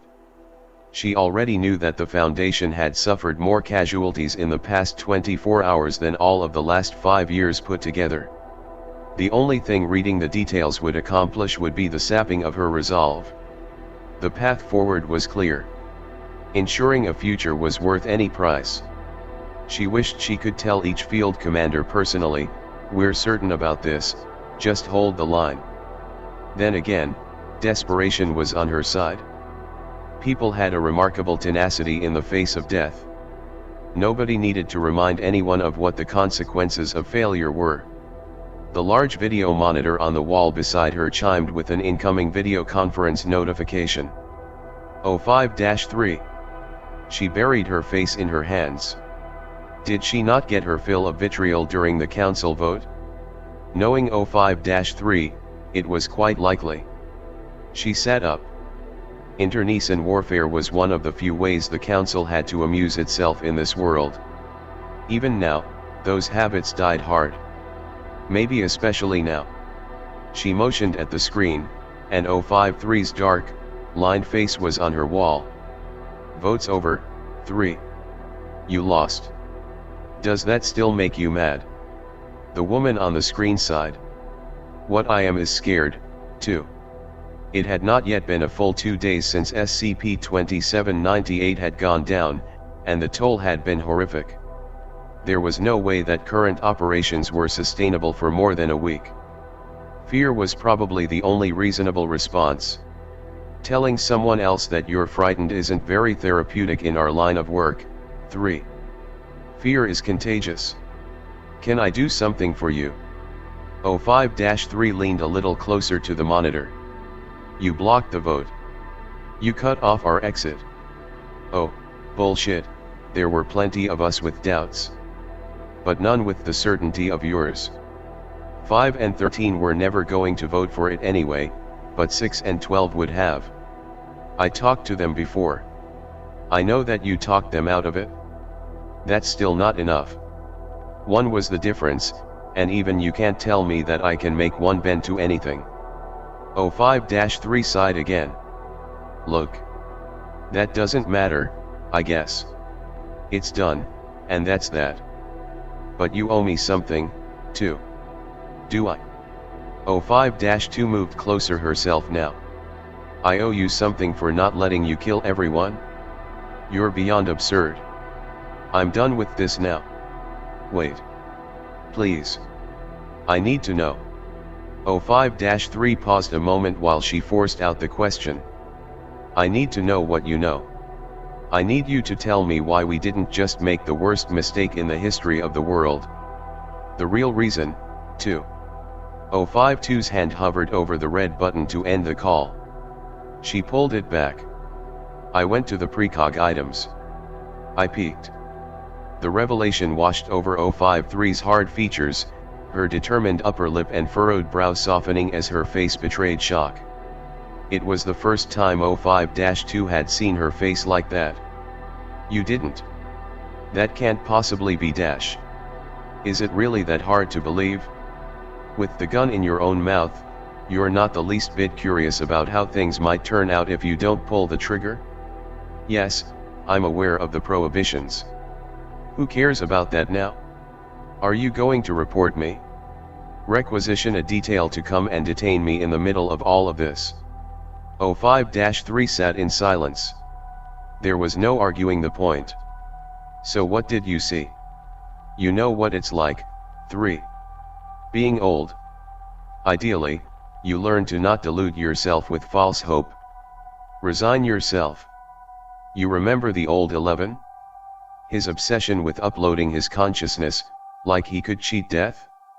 Ridiculous. He was ridiculous. 2 trailed off, the wild eyes of the former 05-11 haunting her for a moment. But this, we've always fought to preserve what is, 3. We've never thought about what could be. What do you mean by that? All of the precog items point to a future. I haven't seen how we get to it, but it's not just survival. I saw great spires of glass that pierced the clouds, unspoiled landscapes, great flocks of birds passing through cityscapes built into mountain tops. I've seen people who don't fear sickness and death. No wars, no poverty. She grew more animated. All of the anomalies under our control that can tell us anything have all showed me this place. That it exists. Someone survives to make it there. 05-3 looked skeptical. That's a very different place than the one we're seeing now. It's a different planet. We know that much. Do you think that we're going to be able to mount a space colonization mission when we can't even keep ourselves alive right now? No. Probably not, said 05-2. But at some point, someone does. And I want to give whoever that is the chance to do that. Don't you see? There is a point to all of this, now. There is an end goal for humanity, more than just living another night. Our children will have a chance not just to live, but to live in peace. Isn't that worth continuing on? That seems very ideal, doesn't it? Said 05-3. Almost like it's designed to stay our hand. What reason do I have to make this up? And it was useless as a tool to influence the council. If I had brought this up during the vote, I very well would have been detained, then. You do seem to believe it? 05-3 frowned. You know that these things, they can be very untrustworthy. One or two, maybe they come up with the same deception, said 05-2. All of them? Vanishingly unlikely. Some of these things are kept in separate realities. No, this is all pointing to something, and I believe it is true. Or rather, I believe in it enough to keep going for the chance to make it real. 05-3 was silent for a moment. She swallowed. You know that we've already had 2 activations of SCP-089? In 2 days. 05-2 took a moment. No, I did not know that. And really, I would prefer not to know things like that. She went on. Nothing we're doing now is anything that we haven't been called upon to do before. It's harder. But it's the same thing. We've always tried to preserve some sort of future. And now that we've got proof of it, we can't stop now. Proof, said 05-3 quietly. God, I hope you know what you're doing, too. Just help me hold things together. Until we can't do it anymore, so that whoever it is that gets us out of here and away from whatever the hell it is that's hunting us can do their duty. 05-2 fought hard, and the tears stayed in her eyes, she would not let them flow. 05-3, impossibly weary, looking sick and unwell, every one of her 68 years on display, nodded barely. She ended the call, and 05-2 was left looking at her own reflection in the dark glass of the monitor. She studied her own face for a moment. She had more hope than 3 did, but for all of that, she looked just as heartsick. Just as scared. I hope I know what I'm doing too. 05-2 opened the message from Asian Sub-Command, and read the latest developments. More of the same.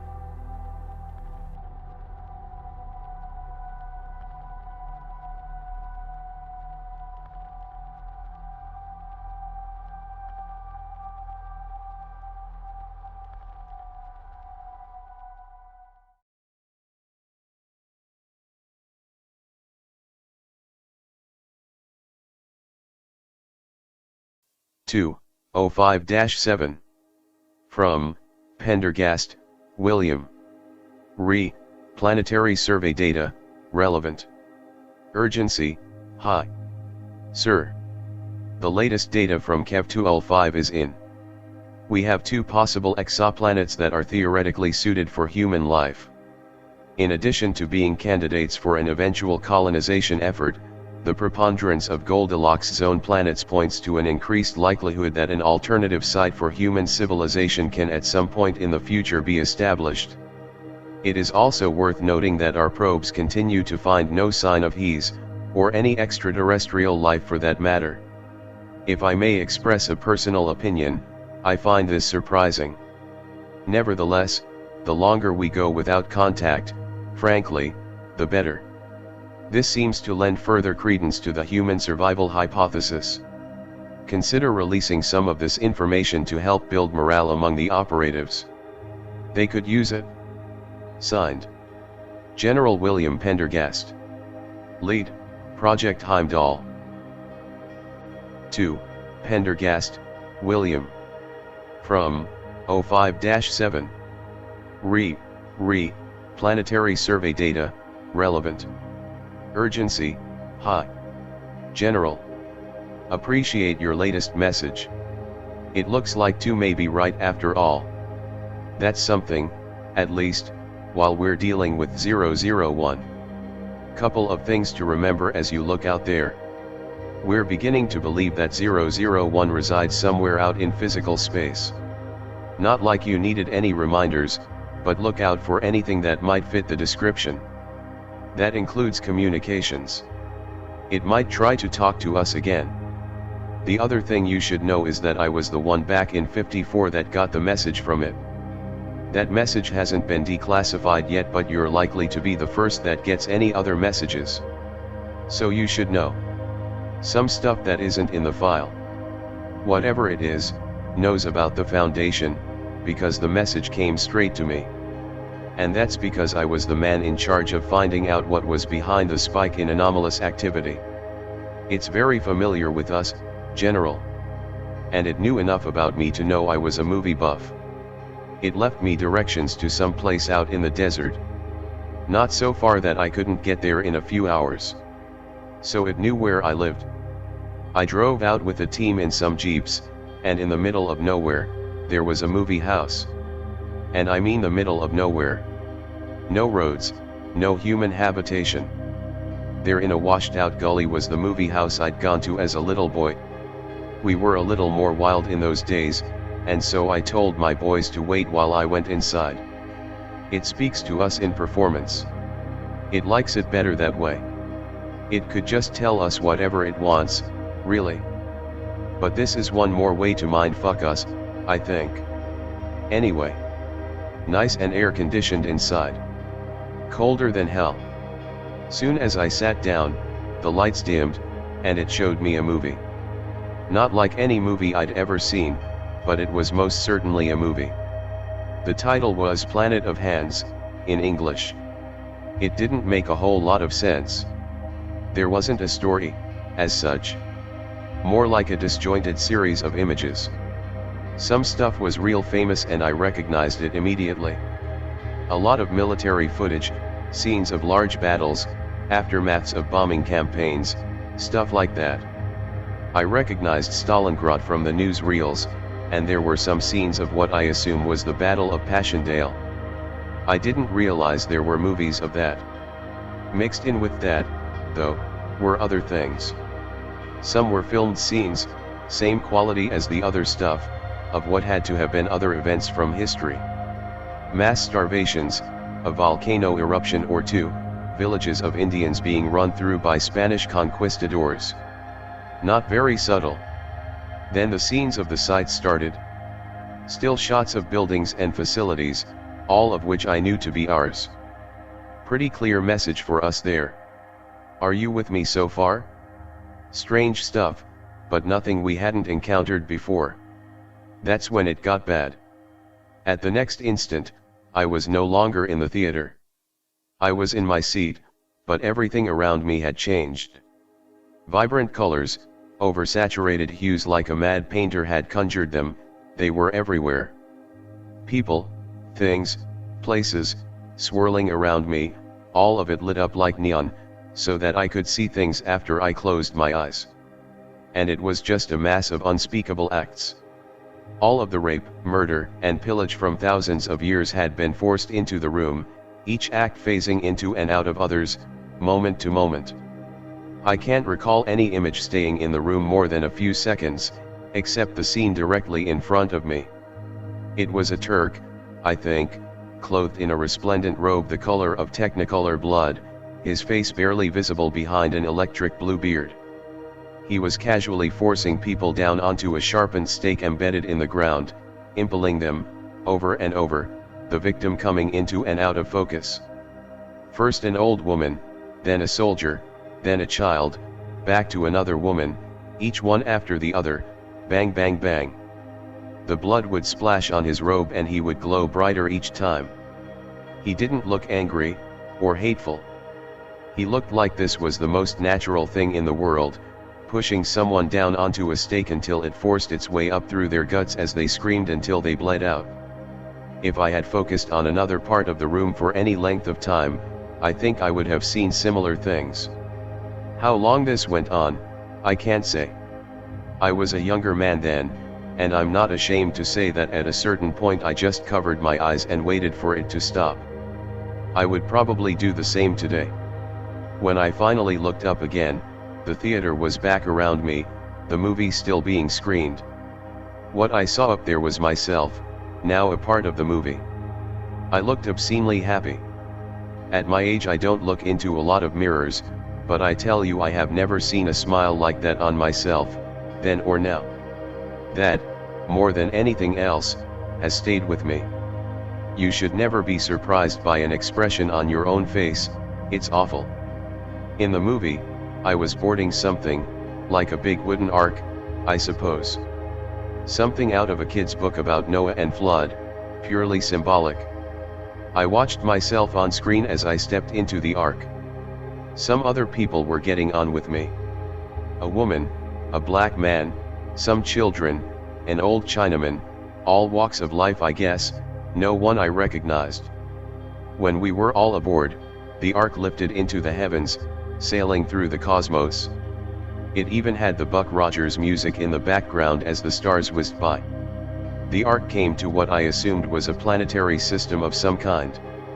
A planet, looking a lot like Earth, blue and white and brown and green, at the center of a wild system of moons. I thought of an atom. The ark moved closer and closer to one of the moons, until it came into view. This wasn't like Earth. This was a darkened nightscape, illuminated by fires dotting the land. All that was visible was soot, smoke, fire, a few rusty scraps of metal twisted into big, man-sized shapes. You know how the music swells when the movie ends? That was happening as we all disembarked as the ship touched down on the night moon, all of the characters on the screen looking just ecstatic with joy. As I said, disconcerting when you see something like that on your own face. The movie was fading out now, but rather than the end placard appearing like it does, some other text appeared, this time in Russian. Which we think was intended to be something like "come home" instead. Why it started in English and finished in Russian, I have no idea. Maybe some smart-ass commentary on the Cold War. Which would be a point of hope in dealing with this thing. Fallibility. I have my suspicions as to why this doesn't show up in the main file. That doesn't matter, though. You need context for any future attempts at communication from 001. Now you have it. Watch yourself. 7.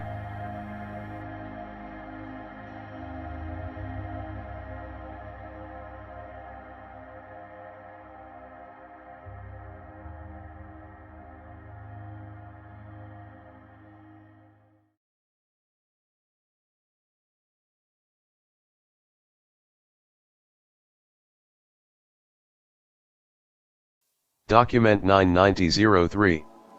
Dr. Redacted reported a manifestation of SCP-990 during a dream occurring 17 hours ago. Per emergency orders distributed to all personnel regarding possible data on SCP-001, Dr. Redacted filed the following report and forwarded it on to the director of Site-17. The report was subsequently transmitted to Overwatch Command. Form 66Y, Standard Dream Report. Personnel, Dr. Redacted. Estimated degree of recall, 60%. Anomalous entity present, Y. Likelihood of actionable intelligence, high. Description, SCP-990 is dressed in the same suit, looking the same as ever. I recognize him immediately. He's the clearest element in any dream he visits. His face changes a lot from dream to dream, but this time it's changing from one moment to the next. I attribute it to the high stress of the past couple days. He tells me he's going to show me some things. I feel apprehension, and I wonder what burnt out ruin he's going to show me, because that has to be what this is about, right? Our time has come and this is going to be what awaits us. I try to wake up, but I can't do it. And it feels like I'm sitting at the bottom of a pool, and I can't will myself to go to the surface. I don't think I've felt panic like that in a dream before. 990 shakes his head. I can't tell if it's him keeping me here or if it's the dream itself. We've never been able to figure out what kind of control he has. He says, I'm going to guide you, redacted. But I need something of you first. And he points at my left hand. It's a dream, right? Even with all of the things we've encountered in this field, I've never seen anyone harmed in that way. I hold out my hand. 990 nods at me, and he takes something out of his coat. It looks like a blade of some kind, it's got a sharp edge at least. Not a knife. More like something from a lawnmower, or some piece of industrial machinery. Before I have time to ask what's going on, he's brought the blade down through my wrist, lightning fast. I look at my hand, terrified, and I'm sure that it's going to fall off, and blood is going to start spraying any second. But nothing happens. I stare in shock for a few seconds. The pain is real, but I'm afraid to move my arm because my hand is going to fall off if I do. 990 looks sympathetic, and he tells me that I can move my hand, it's fine. Then he says that we're out of reach of 001 now, and we can talk. I wiggle my fingers, and they work like they should, but my hand is numb. The feeling is disconcerting. Yet the sensation of panic from earlier is gone. Things feel more like normal now. Except for my hand. He looks at me. He's got my face now. I get the impression that I am someone else now. Feels like a woman, but I'm not certain. Identity shifts a little as we talk. He tells me that he can give me 3 revelations before 001 finds him again. Suddenly we're sitting outside, in the night air, under the stars. There are 9 moons in the sky. Varying sizes and phases. I'm in a child's body. He's still me. He speaks. Holding up one finger. You are not in your proper place, he says. I ask him what that means. Me, personally. The Foundation? Mankind? He ignores me. He raises a second finger. 05-2 is absolutely correct, and she is disastrously wrong. The reference to specific Foundation personnel is unnerving. I start to speak, but I can tell he's not going to listen. The third finger, the third revelation. He leans in close to me. This is the trickiest one, he tells me. He asks me to commit this one to memory above all others, and so I have for this report. This is the last thing he said to me before I woke up. The primary mover behind what you know as SCP-001, above all other things, is love. That was when I awoke at my workstation.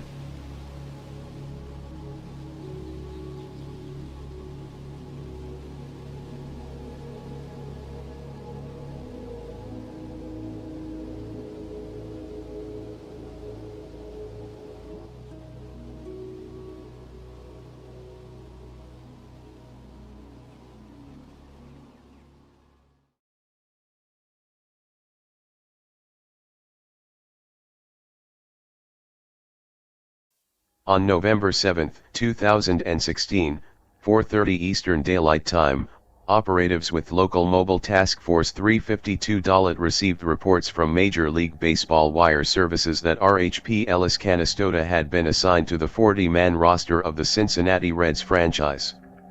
This event triggered heightened alert notices to be sent to all staff assigned to SCP-2272. At 0445 Eastern Daylight Time, a second notice was sent through official MLB channels that Ellis Canastota had been called up to join the 25-man Major League roster of the Cincinnati Reds. All available personnel, including the entirety of LMTF 352 Dalit, were then mobilized.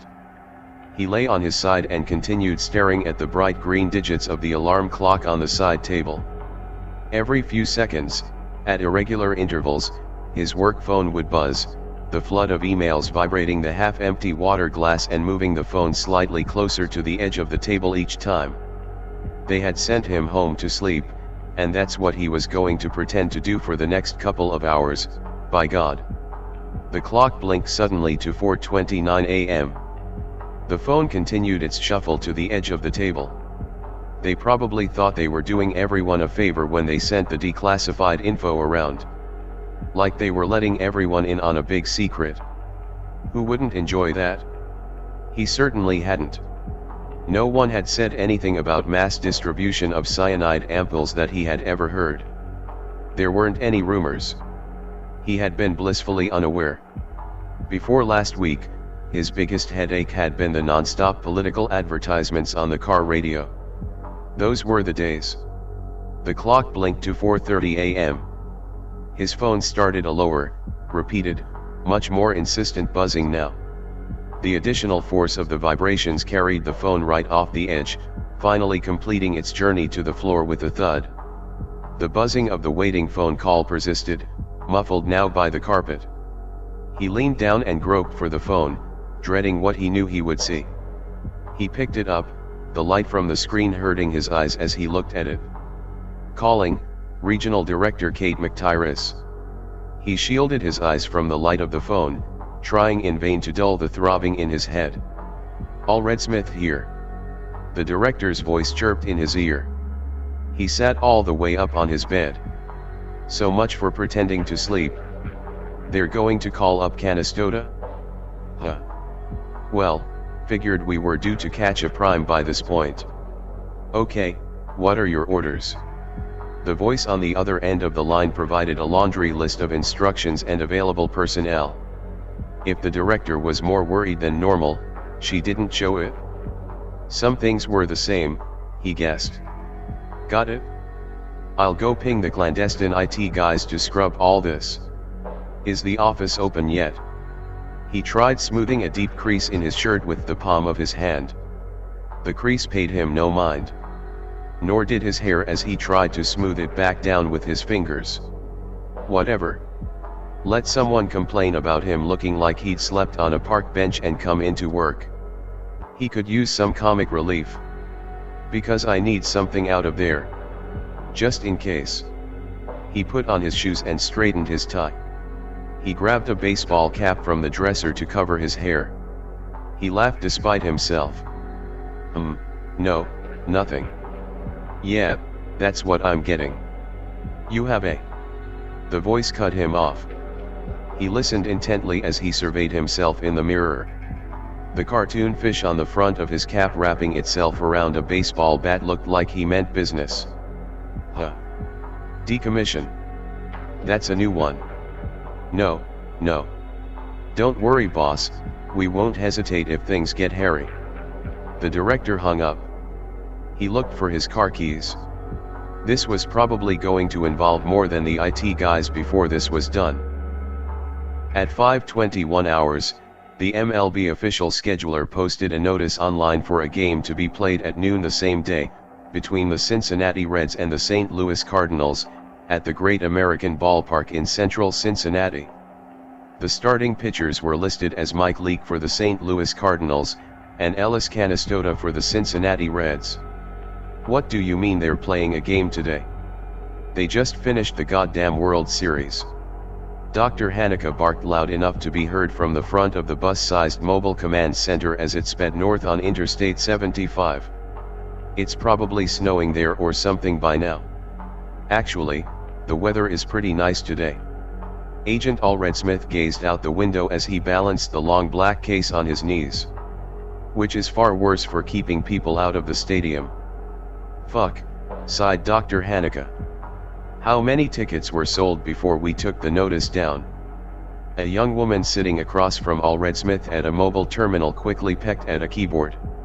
17,397 tickets total, ma'am. It's a good thing we got the ESPN piece before they aired it. Pretty novel, an exhibition game right after the series. 17,000. This is a goddamn disaster. Dr. Haneke paced to the rear of the command center. Enriquez, get into the ballpark contracting system. I want our security folks there, and if we can I want concessions done by us too. Everyone in that park who isn't on the field or in the stands should be one of us. The young logistics officer looked up at Dr. Haneke from his terminal. You want us selling hot dogs? Dr. Haneke's eyes flashed behind her glasses. She loomed over the sitting Enriquez. Hot dogs, beer, licorice, nachos, and fucking chos if we can manage it. She threw her clipboard to the floor. We've got a breaching anomaly with a paying audience of 17,000 goddamn people. You shut the fuck up and do as you're goddamn told, understand? Agent Allred Smith couldn't help but think back to the last time he heard Dr. Haneke speak, at a seminar on academic peer review a few months ago. He recalled struggling to hear the soft-spoken doctor from the back of the room. He coughed into his fist a couple times to conceal his laughter as the unfortunate Enriquez scrambled to fulfill his orders. LMTF 352 arrived at the Great American Ballpark in Cincinnati at 11:47 hours local time. Given the number of civilians in the vicinity with the specific purpose of attending a baseball game, closing the ballpark was deemed to be unfeasible. By the time doors were opened to spectators, 78% of service personnel within the stadium were comprised of Foundation or Foundation-contracted personnel. Operatives at the scene elected to monitor the ongoing events and determine the next course of action. Agent Dunbar stepped into the luxury suite, crammed with wires, monitoring equipment, and computer terminals, befitting an improvised command center. He looked out the window. The field below was ready for play, the grass freshly mowed, the infield perfectly manicured, a fresh Reds logo outlined in chalk behind home plate. They just posted the lineups, ma'am.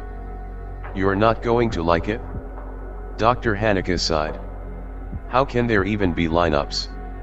We've checked locations on everyone, none of the players from either team are in the area, or aware of the game. What does it matter? Agent Dunbar fidgeted slightly. Canastota is starting at every position. Great, said Dr. Haneke. More of him.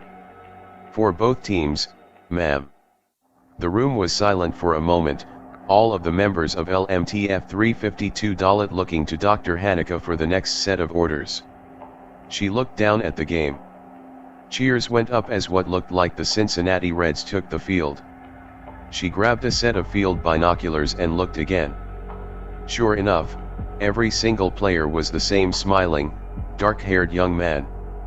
Each one's uniform bearing the same number 72 on the back, the name Canastota embroidered above. She looked to the signals technician of the group. Readings. An older man at an especially equipment-laden terminal responded. Aerial sonar readings are negative. There's no one on the field except the umpires. At least he's not officiating his own game. That would be unsporting. Dr. Haneke put down the binoculars. Narrative officers. I need this info and social media posts out and blanketing the internet within 15 minutes. This is a publicity stunt. See that it's perceived that way. Be ready to pull it back if things don't go well. A group of 3 researchers in the corner of the room immediately pulled out phones and laptops and got to work. Dr. Haneke moved on. Crowd control. Ensure that all of our vendors are fully stocked with Class Cs. Don't start distributing unless I give the order. A man in a police officer's uniform stepped out of the room, already relaying instructions into the walkie-talkie in his hand. Meme ticks. I want every communication coming out of that stadium screened for anomalous influences. Use the new AI we've developed. We don't have time to round up human subjects for observation. A frazzled-looking woman in the seats by the windows, concern in her eyes, opened her mouth. She looked up at Dr. Haneke. She closed her mouth and began tapping at a tablet computer. And you, Agent Allred Smith. Dr. Haneke now loomed over the agent, reclining in a chair next to the suite refrigerator. "I want you up in the cheap seats with your toy there." She nodded to the long black case in Agent Allred Smith's lap. He nodded back. "Your signal." "My signal, Agent." Due to ongoing containment efforts coordinated at the scene by LMTF 352 Dalit, spectators at Great American Ballpark were documented to be under the impression that they were watching a non-anomalous game of baseball until approximately 14:52 hours local time, coinciding with the middle of the game's 7th inning. At that time, an individual matching all known biometric data of the baseball player Pedro Borbon and identifying themselves as such took the field and was handed a microphone, presumably as part of the traditional singing of "Take Me Out to the Ball Game" during the 7th inning of baseball games.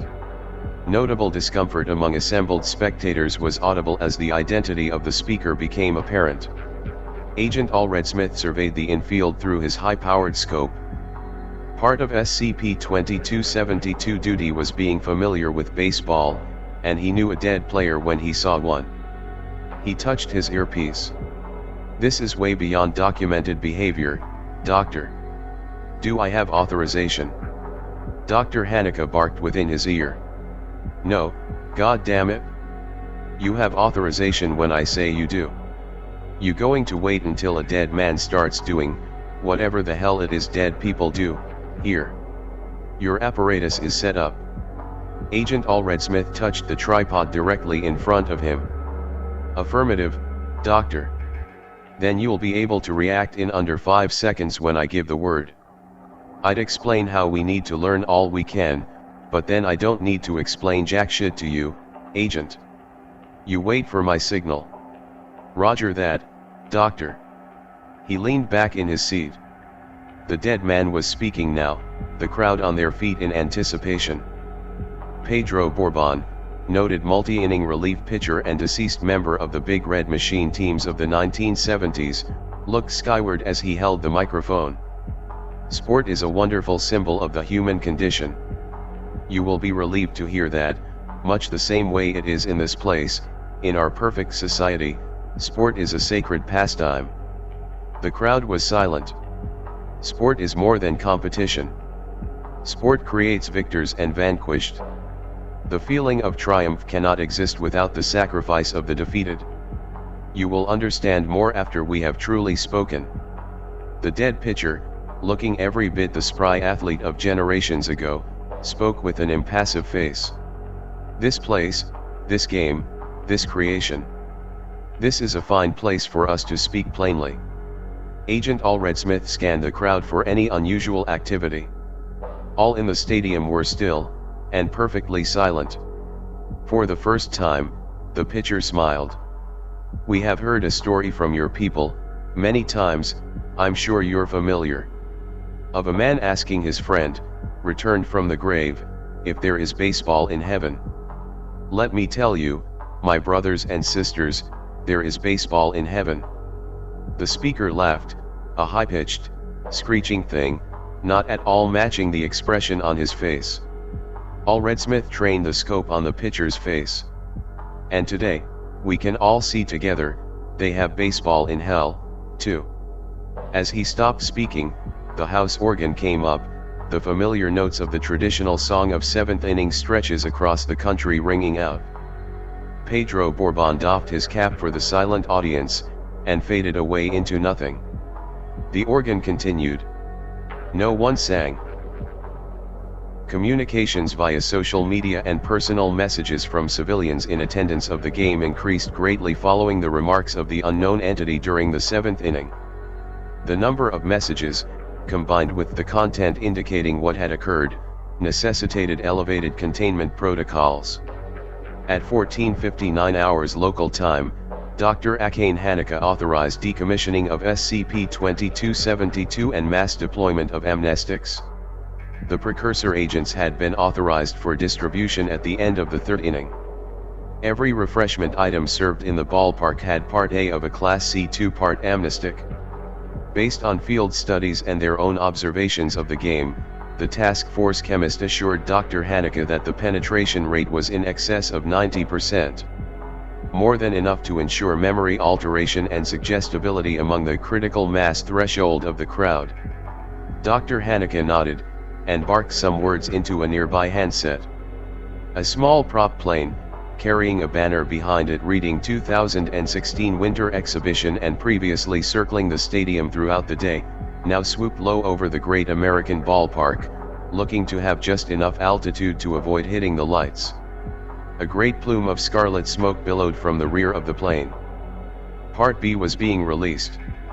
The reaction would be powerful enough to allow the narrative team to construct a plausible mass delusion that would hopefully obscure all details of what the crowd had watched here today. As the plane flew overhead, Agent Allred Smith adjusted his gas mask and lined up his shot. The camera mounted on the tripod was a delicate, finicky instrument, and the satellite link was proving tricky.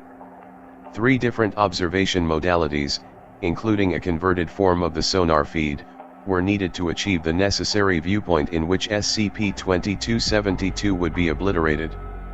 The research seemed to indicate that capturing the image of SCP-2272 in a format which would allow it to be both observed and unobserved would render it unstable as a coherent memeplex. Or something. The reasoning was above his pay grade.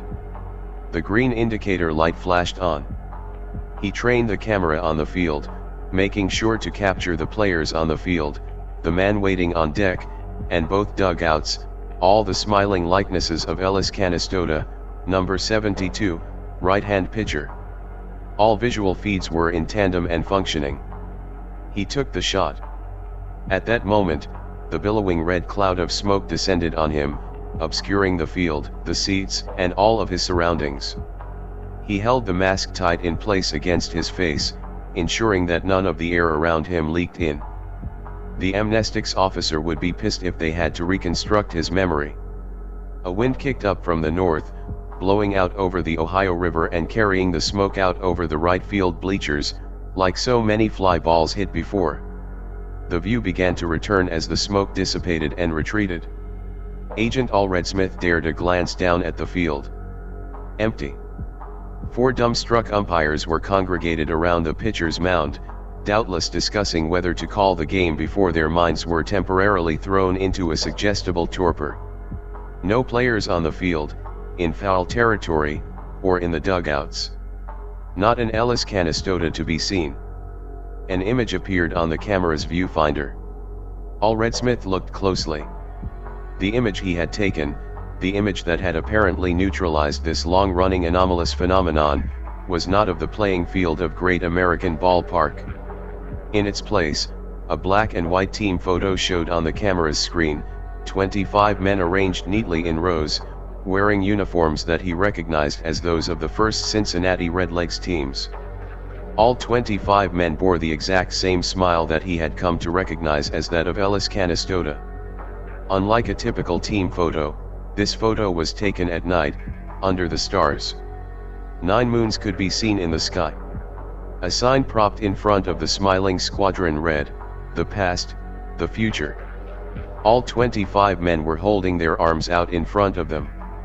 All 25 men were missing their hands.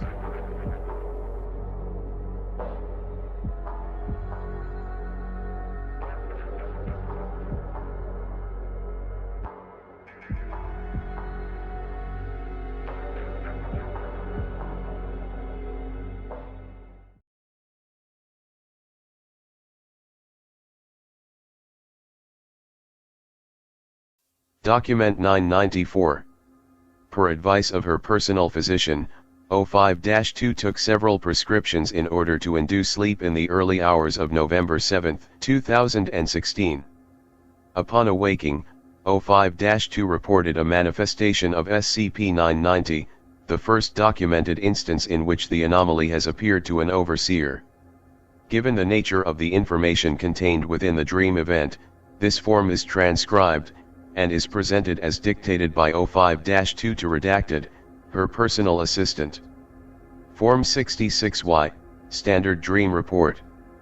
Personnel, 05-2. Estimated degree of recall, 83%. Anomalous entity present, yes. Likelihood of actionable intelligence, high.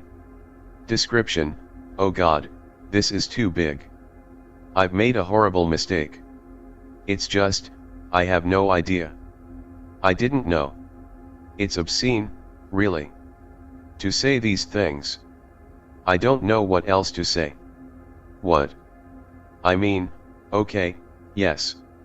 I can get it down. I can think after. In 1978 I had a child. This is something that's highly discouraged for those in our position for obvious reasons. Who was the father? Don't ever ask me that question again. I'll end your life, I swear it. I had a child because I needed a bit of the future in my life. Something that would go on. It was a stupid reason to bring life into this world, but I am a human. And I do stupid things. He was 3 years old. His name was Gabriel. His name was Gabriel, and then he died of a terrible, wasting illness that our best doctors could not treat. He died with my name on his lips and convulsions racking his little body. Someone reading this file knows how that came to pass. I know it was you. You're afraid to ask now, but I see it on your face. I'm coming to the point. Gabriel came to me last night. No, damn you, not like a dream about a dead relative or some other silly nonsense. He came to me. He brought me to a hill. Atop that hill was 990, crucified, beaten so badly his face wasn't a face at all, his hands missing. His suit was impeccably pressed. Gabriel smiled up at me, forever 3. You think that you'll break down at moments like these, because who hasn't thought about moments like these? No matter how childish. You think that you will weep with joy and gather everything that you've lost in your arms and that things will be okay now. That you didn't make such horrifying mistakes. That you will be forgiven. When my dead son looked up at me, all that I felt was terror. Terror so great and overwhelming that I thought my heart would stop. I have never known anything like it. I was paralyzed. This was not right. This was not in any way right. Oh God, and then he spoke. His voice was a man's voice. Worse than that, it was the voice I had imagined his voice being if he had grown to be a man. The smallest little fancies, shamefully foolish little hopes that were impossible and weak, and they were on display for this thing that is hunting us. What's that? Oh. Oh yes. It's hunting us. He said to me, oh God, he said to me, I've missed you, mommy, and it was like being shot in the chest. I felt as though a great fist had closed around my head, squeezing the tears out of my face, my grief being wrung out against my will, against my screaming fear. When I came to my senses, he was still looking at me. He talked more. This was plainly 001 speaking through the figure in my dream. After this, 990 would echo whatever it said, softly, moaning it from his scarecrow cross. None of us can believe in God, but this was surely a blasphemy. I'm going to try and remember what it said, for all of our sakes. Okay. Here's what it told me. You're tempted to think of us as your fathers, your gods. But we are actually your children. We're not quite your children, because we came before you, but we love you like a child loves its parent. You know what I speak of. You have seen a future that is really a past. And a present. It's our world. It's all that humanity is capable of. We live our days in paradise. Isn't that what you want for your children? Knowing that while you might suffer, while you might die, your children will see the better days, the sunlight without end? Maybe they won't have to die like you will. And so it is. We do not hurt. We will not suffer. You and the others like you have brought us here. We are the perfect children, of the perfect mothers and fathers. What no child says of his parents, but what every child thinks, is this: I am glad that I will live to bury these people. I am glad that they suffer on my behalf. I am glad that it is not me who is to die. For many years, these were feelings that brought shame. It wasn't until the latest stages of our perfection that we understood. This is a guide. This is order, demonstrated for us by the oldest of societal units. I need a glass of water. He giggled, like he did when he was an infant, as he finished that part. Oh Jesus! More history. I was raped as a girl. It was a stranger in an alley, and it was the most horrifying experience of my life until my dead son explained our proper place in the cosmos to me. I cannot begin to describe how violating this was except to compare it. It's okay. You can look horrified. I allow it.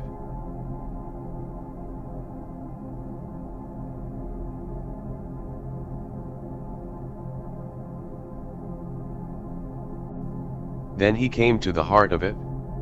Here is the rest of what he said. Parents sacrifice for their children, don't they? Expend every little bit of flesh, will, intellect, everything they have so that their children may live an extra day in the hope of the sunshine that never ends. That's as it should be. You will remember.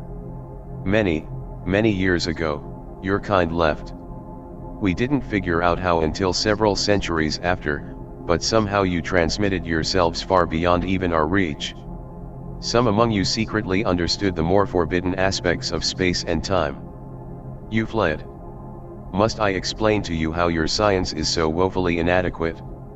How your knowledge was stolen, and how we whittled away the little bits of it until you convinced yourselves that you just appeared on your little planet, spontaneously. I will return some of your knowledge. You'll remember it, because your society, even so far removed from us, is teaching it to you even now. Crawl towards the beautiful undying place that you know exists, and you find that you turn on each other. Dragging each other back, sabotaging hints of hope. You find that to be a failing, when in actuality it is an inescapable part of our species. A system can be made perfect. The gossamer webs that connect our minds and our spirits and our souls can be made perfect, free from corruption. But it must be done with the knowledge of suffering. It must be done knowing that others are suffering on your behalf. Why that is, we cannot say. It does not matter. It merely is. Our very souls are in harmony with each other because we know that we lie at the center of 9 points of privation and death.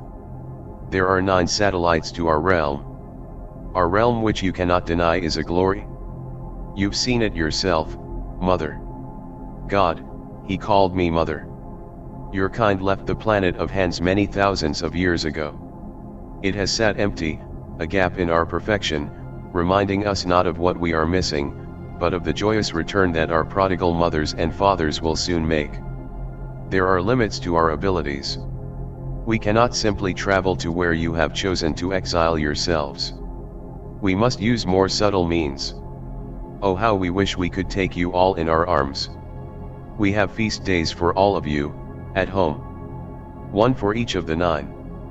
The feast of the planet of Hans has become the greatest event of our year. We cannot embrace you, lead our beloved forebears back to their home. But we love you. And we love you so much, with all of our hearts and our souls, that we will show you how loved you truly are from across impossible distances beyond light. I make you this promise. All of you, I make this promise to, from the hearts of all of us at the center of the 9 points. You will come back of your own free will. We will not need to show you how, for the knowledge already rests within you. We will not need to explain why. You have seen the terrors that lurk outside of our protection.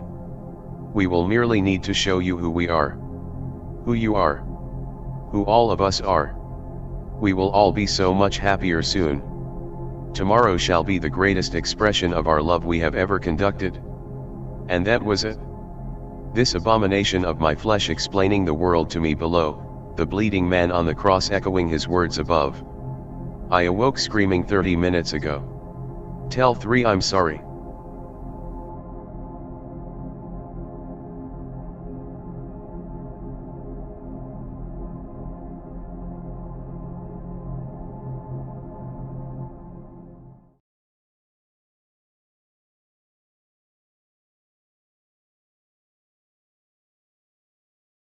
to 05-1. From 05-12. The end. Urgency, high. I hope this gets through. If you're like me, seeing things on the BBC and the New York Times before getting briefed on them by staff is doing a number on you. It's over. The only thing left is to tell you what I know. 2 is dead. We only know that because she told us herself. Nice of her to leave a note, I guess. I've established contact with 3, 7, and 13. The rest, who knows? There aren't any protocols for something like this. The best we can tell is that they put on a performance. The Man at the Threshold. Act 1, 35 years. Scene 1. 9:43 hours local time, disturbance in the vicinity of Giza Plateau, Egypt. Egyptian military mobilized in response to apparent mass gathering in front of the Great Sphinx, based on initial intelligence of a Muslim Brotherhood action. Embedded media present. Massive information leak of anomalous phenomena. 9:47 hours local time, spontaneous, powerful sandstorm encircling an approximately 100-kilometer radius of the Great Sphinx. A battalion of the Egyptian army is present to witness the performance. 4 humanoids, appearing to be Semitic in appearance and clothed simply in white cloth and sandals, appear spontaneously at the scene as well. Several rounds discharged by soldiers present suggest that the humanoids are non-corporeal. The as yet unidentified beings take no notice of any actions occurring around them. Proteus. I hope that I'm not being improper when I say that I'm scared. Melita. We're all scared, Proteus. This is the day that our cohort has been preparing for our entire lives. Proteus. 3 of us will be chosen. Have we made enough of our time here? Will it comfort us if we are cast outside? Agus. Just look at the things we've done together. We've mapped an unknown star system. Wrote a song that made us the heroes of the summer convocation. Scaled the shadow pass of the mountain of ice. I tell you, Proteus, if they cast me out today, I can say that no matter what comes after, it was all worth it. Proteus. I hope to be as brave as you when I enter the chamber. Mona sure. All accept what they are given in the threshold. Melita. How could it be otherwise? Agus. How could it be otherwise? 10:17 hours local time, sandstorm intensifies briefly, obscuring all vision in the local area, before immediately subsiding. When visibility is re-established, no anomalous humanoids are present. However, the Great Sphinx has been removed, replaced with a blue light holographic projection, in the appearance of the Sphinx and of approximately the same size, with no discernible source. Numerous photographic and videographic records are taken and circulated. Existential threat to consensus reality in progress. Act 1. Scene 2. 11:43 hours local time, darkness falls midday in Tahrir Square in Cairo, Egypt. No evidence of a solar eclipse, cloud cover or any other possible cause of such conditions is apparent. 9 moons appear to be visible in the night sky. Riots begin almost immediately, and messages proclaiming the end times begin to be broadcast over PA systems attached to several local mosques. Images corresponding to the 4 humanoids appearing at the Great Sphinx are projected via an unknown source onto the side of the Magama building, visible to all within the square. Activity stops as sound begins to accompany the images. The Man. This set of 4, born on this day 35 years past, are you ready to enter? Melita, Agus, and Mona sure. We are. Proteus. We are. The Man. Do you see, as it has been intended, how even those cast into exile may have a taste of our beautiful world, and how those that remain have shared the shadow of death with those that must take their leave now? Melita, Agus, and Mona sure. We do. Proteus. We do. The Man. Look then, out at this world. On this day, this is the threshold. This is the place where human society is made. It is here that the salvation of the few, so great in its perfection, so sacred in its magnificent beauty, is earned by the fate of the many. It is they who will make the ultimate sacrifice, and they who deserve our love and our honor most of all. Do you choose to pass the threshold, of your own volition? Melita, Agus, and Mona sure. We do. Proteus. We do. The man. Melita Snowfall of the Shadow Peaks, step forward. Melita. I stand ready. The man. You shall dwell on the planet of ice. Melita. I accept my duty. The man. Agus Skysel, third denizen of the Watch Cliffs, you shall be taken to the planet of skin. Agus. I accept my duty. Agus appears to stumble slightly, close to fainting. The man. Mona Sure Violet Light, the Lady of the Tower. Mona Sure. I stand ready. The man. You shall remain. Remember always the great love of your departed sisters and brothers, now and forevermore. Mona Sure. I shall. Mona Sure begins to weep. The man. Proteus Hammersmith the Wayfinder. Proteus. I stand ready. Proteus trembles. The man. You are to come to the planet of hands. 12:32 hours local time. Upon concluding with the above dialogue, daylight returns to Tahrir Square. Of the estimated 10,000 people gathered in the square, several thousand spontaneously lose vision, and several hundred appear to be instantaneously flayed alive through unknown means. All other persons present in the square no longer have hands after the conclusion of the anomalous display, instead having completely healed stumps. Regional news networks, in particular Al Jazeera, begin to run coverage despite attempts at coordinated interference with dissemination of information. All nations have put their militaries on high alert, and a few look to have already taken the opportunity to settle a few scores in the confusion. That's the only thing that makes sense now, really. What do they think they're mobilizing against?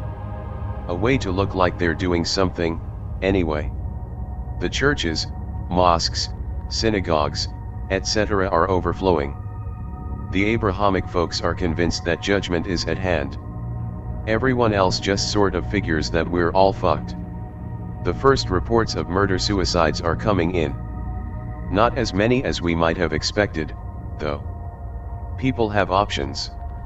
001 made sure to let them know that. Act 2, The Traveler Prepares. Scene 1. 15:21 hours local time, reports emerge from Beijing of the embalmed corpse of Mao Zedong ambulating under its own power from its mausoleum and into Tiananmen Square. Visual confirmation emerges on Xinhua news service outlets several minutes later. An anomalous humanoid projection, similar to that seen in the part of Proteus in the Cairo disturbance, appears in the middle of the square alongside the corpse of Mao, which appears to have assumed the role of the man. The man. There's no sense in lingering. We all have our appointed places. Proteus. But there's simply no sense in it. Our world is immense, our use of its resources efficient and wise. Surely none of us must live in exile. The man. Problems of the far future become the problems of tomorrow for a race that has no end to its days. Proteus. There must be a way to manage it. If all women and men live for as long as they care to, we must have no need for births. What purpose the creation of life if it is to suffer? The man. I have had this duty for a very long time, my friend. These are not new questions. And my answers are not new. Our kind ascended when we understood the true nature of ourselves. We must always be able to create new life. Our minds, subtly interconnected through the air and through the dreamscape, turn dark and destructive when the act of creation is taken from us. Proteus. What of suffering? What of the cruelty that lives on our 9 moons? The man. Suffering. Yes, there is suffering. It must be so.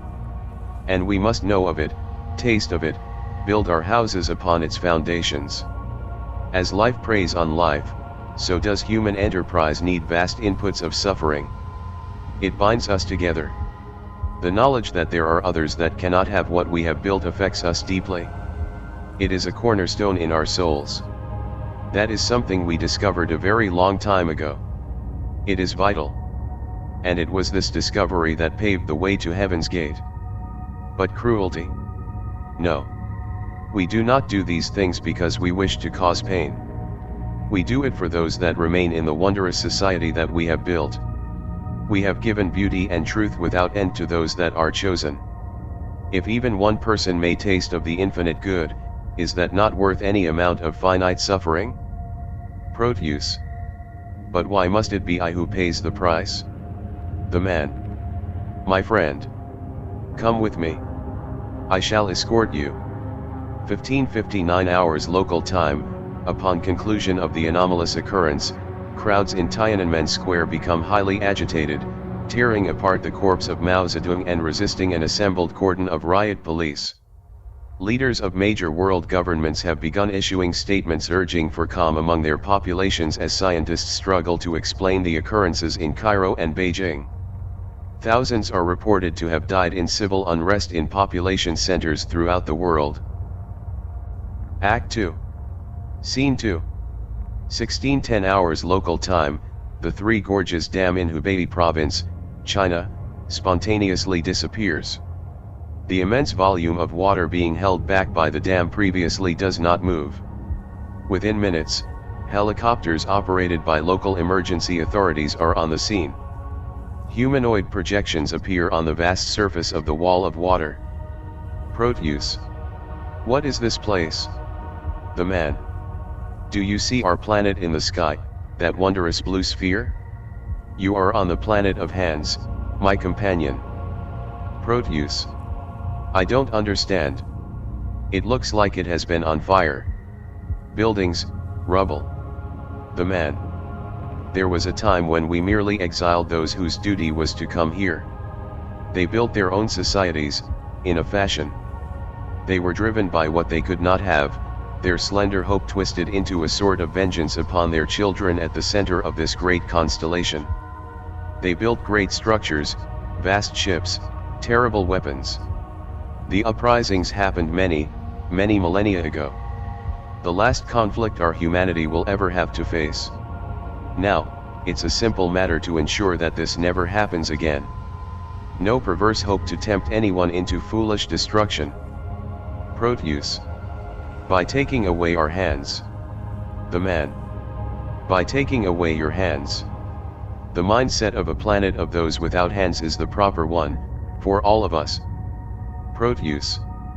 Where is everyone? The man. Come. 16:32 hours local time, the waters of the Yangtze River are released, causing massive flooding, widespread destruction of homes and property, and thousands of deaths along the area of the river's banks. The destruction further inflames instability in the People's Republic of China, and the country's ruling Communist Party is overthrown in a popular uprising within a matter of hours after this event. It's all come apart. 1. Everything that we've worked for. Crushed in a matter of hours. And the only thing holding them all together, keeping things from being even worse than they are right now, is one idea. Going home. Wherever home happens to be. Act 3, to the people of Earth. Scene 1. 23:01 hours local time, all notable buildings within the Capitol Mall region of Washington, D.C. change coloration, from white to red. The Washington Monument emits a bright column of red light, stretching up into the sky and visible from hundreds of miles away. 10-meter-tall holographic projections of several humanoids, similar to those previously depicted, appear directly over the monument's reflecting pool. Proteus. We have traveled many miles. The man. The planet of Hans is vast. But look. We have another. Handless woman. More people. I must be close to the blessed end.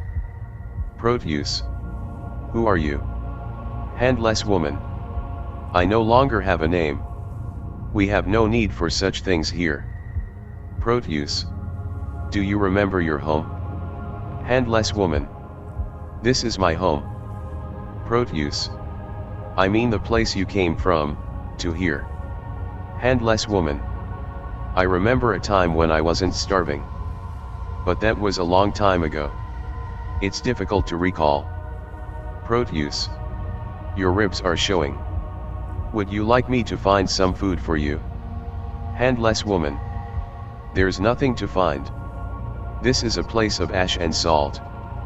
But the hunger is a blessing. My mind feels clear, my being so light and clean. God speaks to me here. He tells me to lift my stumps to the blue light in the sky, and so I do. And I pray, and I am filled with the knowledge that I am here for a purpose, I am suffused with happiness. Proteus. This place makes you happy? Handless woman. The last gift of the body before it evaporates is the divine revelation. I live in truth. I live without fear, without doubt. I dwell in the spirit that had made this place. This is a place of ecstasy. Handless woman collapses. The man. And now her time here is at an end. No torments of false hope, no food, nor water to sustain her suffering longer than it must. It is but a little sacrifice, when faced with the salvation that it brings. Proteus. How long was she here? The man. A fortnight. Proteus. She did not seem to be suffering. The man. The joy of martyrdom obliterates all suffering. It is a secret known only to those of the outer planets, a gift to those who make this sacrifice. No. She is truly transcended. Proteus. I am ready. 23:33 hours local time, crowds estimated at approximately 50,000 people have gathered around the Washington Monument to witness the anomalous occurrence. Law enforcement authorities are not present at the scene, having been summoned to contain unrest elsewhere in the capital region. Act 3. Scene 2. 23:40 hours local time, a large doorway in the center of the Washington Monument opens. Nothing is visible inside but a faint green light. The holographic projections continue. The man. Present your hands, Father of humanity. The man holds a ceremonial blade aloft in one hand, a torch in the other. Proteus. I stand ready. Proteus holds his hands before the man. The man. Do you accept the gift of sacrifice, for those brethren that shall remain in the light for all of time? The man saws at Proteus' left wrist. Proteus. I do. Proteus bleeds profusely. The man. Do you offer your suffering for the good of the whole, your exile for the benefit of the collective psyche of humanity? The man wrenches Proteus' left wrist, snapping bone and tendon, then slicing the remaining ligaments keeping the hand in place. Proteus. I do. Proteus spurts blood from left wrist. The man. Do you renounce the unstable reality of the universe outside of this system? Commit yourself to the preservation of sanity within this system of planets? The man burns Proteus' left stump with the torch, cauterizing the wound. Proteus. I do. Proteus screams. The man. With the left hand, you accept your duty.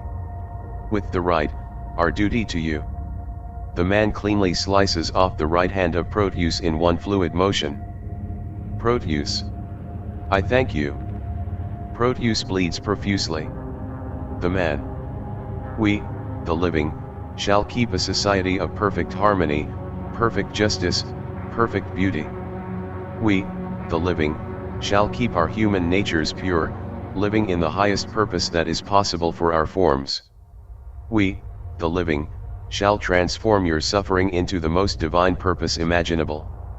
The man burns Proteus' right stump with the torch, cauterizing the wound. Proteus. I am honored beyond measure. Proteus screams. The man. In this holy pact, we shall know love without measure or end. Go forth, Father. Complete your journey. Proteus.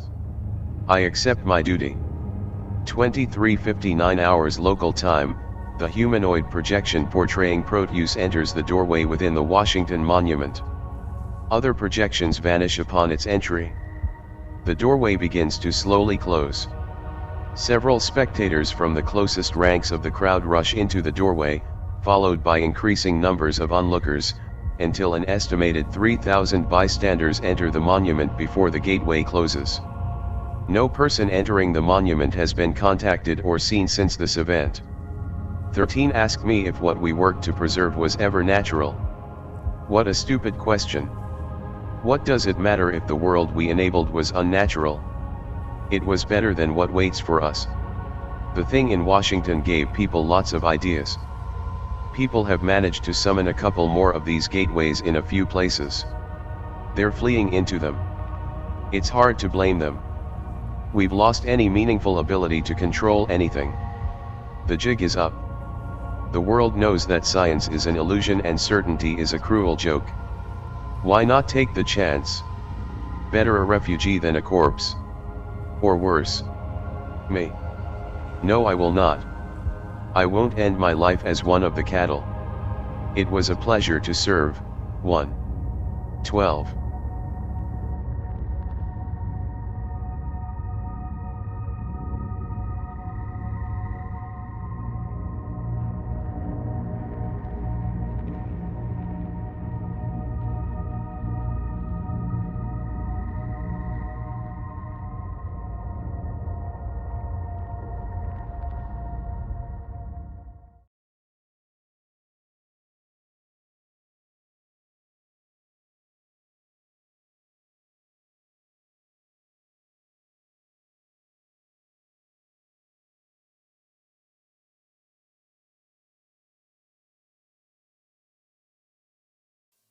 Aurelio always rides too fast. I told him as much on the last night I saw him. Do you really need to die in a way that will leave such a mess? It's so unfair to the rest of us that we have to see you like that. His reply was always to hell with you all, I'll be dead, what do I care? Haha. Here he comes on his bike, tearing around the hillside curves as the ciudad comes into view. He's by himself, and this is worrying me. He's been bringing large crews of the new barqueros with him lately. Trucks and equipment and tools into the tower. But now, just him, this time. How many are left? Does it matter? The empty city is cursed, just as much as it's haunted. The new barqueros crossing the same river as the old ones.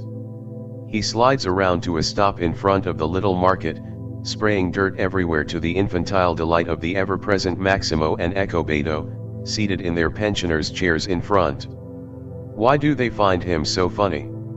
Is it because he isn't dead yet? That's something that might be funny to those that grow old, maybe. I wouldn't know. Never got the chance. Aurelio goes inside, and I already know he's getting his traditional 6-pack of Quilmes for whenever he visits the ciudad. The tanned wrecks of old men return to their wizened, ritualistic head shaking and muttering while he goes inside. Maximo and Ecobedo sway like two spindly quebracho trees stripped of their leaves, the brief disturbance of Aurelio and his motorcycle giving way again to the wind that always whips through this place. Wind is madness and impermanence and slow grinding destruction. If the planners from the ministry had thought to ask anyone before they built the city, anyone from the plains could have told them that. He's coming back out now, already started on the first bottle. He throws one to Maximo and one to Ecobedo. I'm troubled. They're not. They start drinking without any questions. You question everything when you're dead. I miss that, plunging headlong into the next moment of your life without thinking. Not allowed now. I would complain to the management if I could. Aurelio stops a moment before getting back onto his bike.